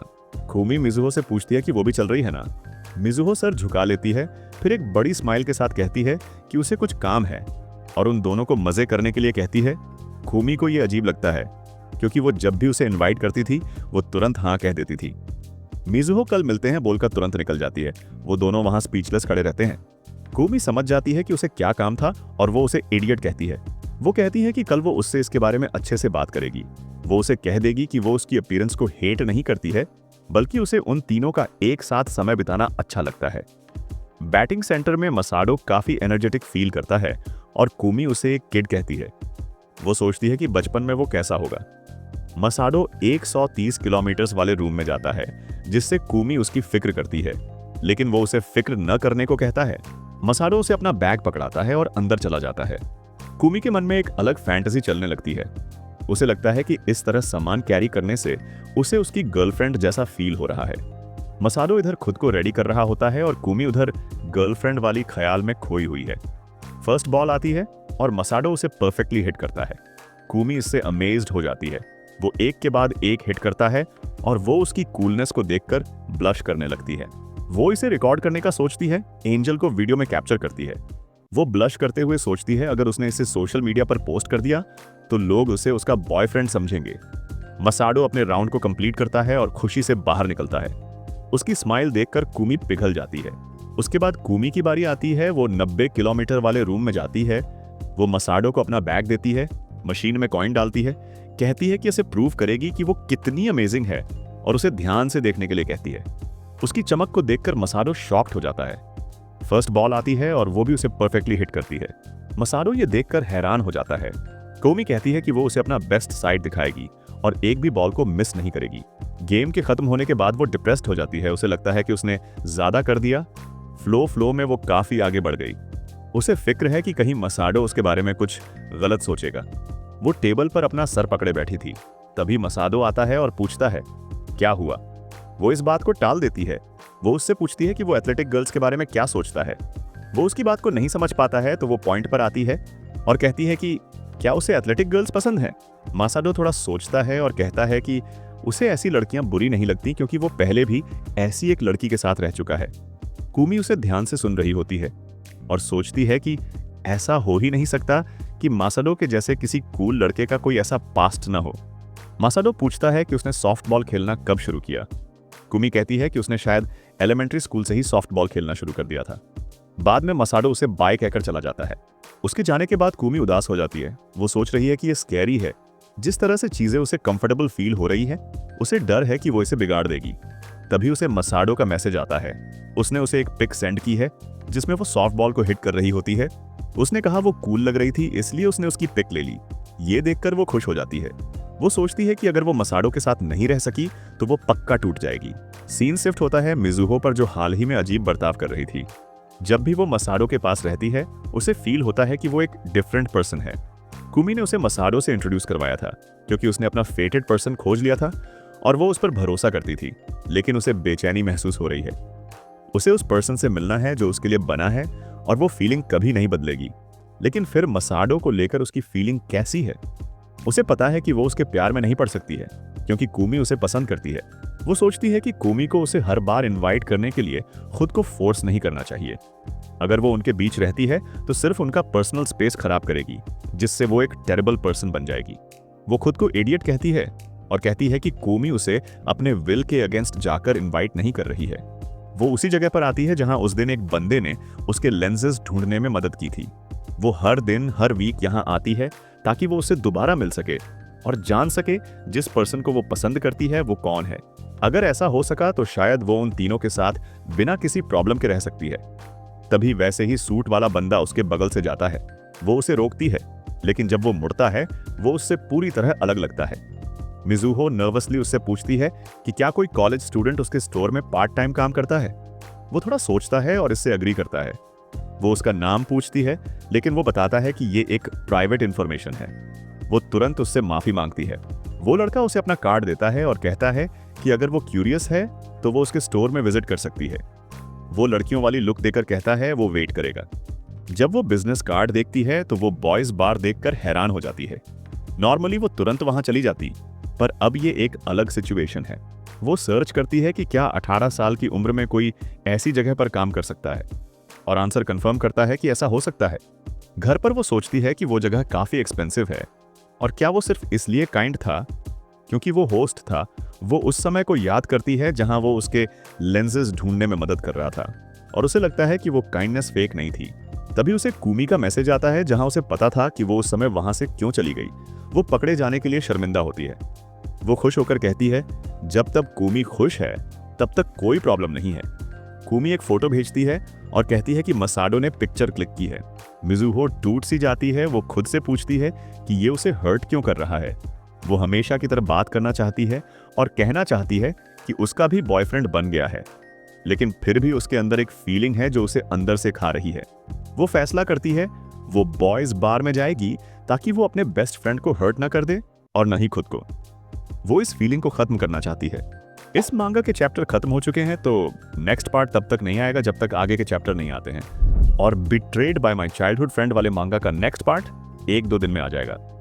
आज के लिए बस इतना ही। मिलते हैं अगली वीडियो में।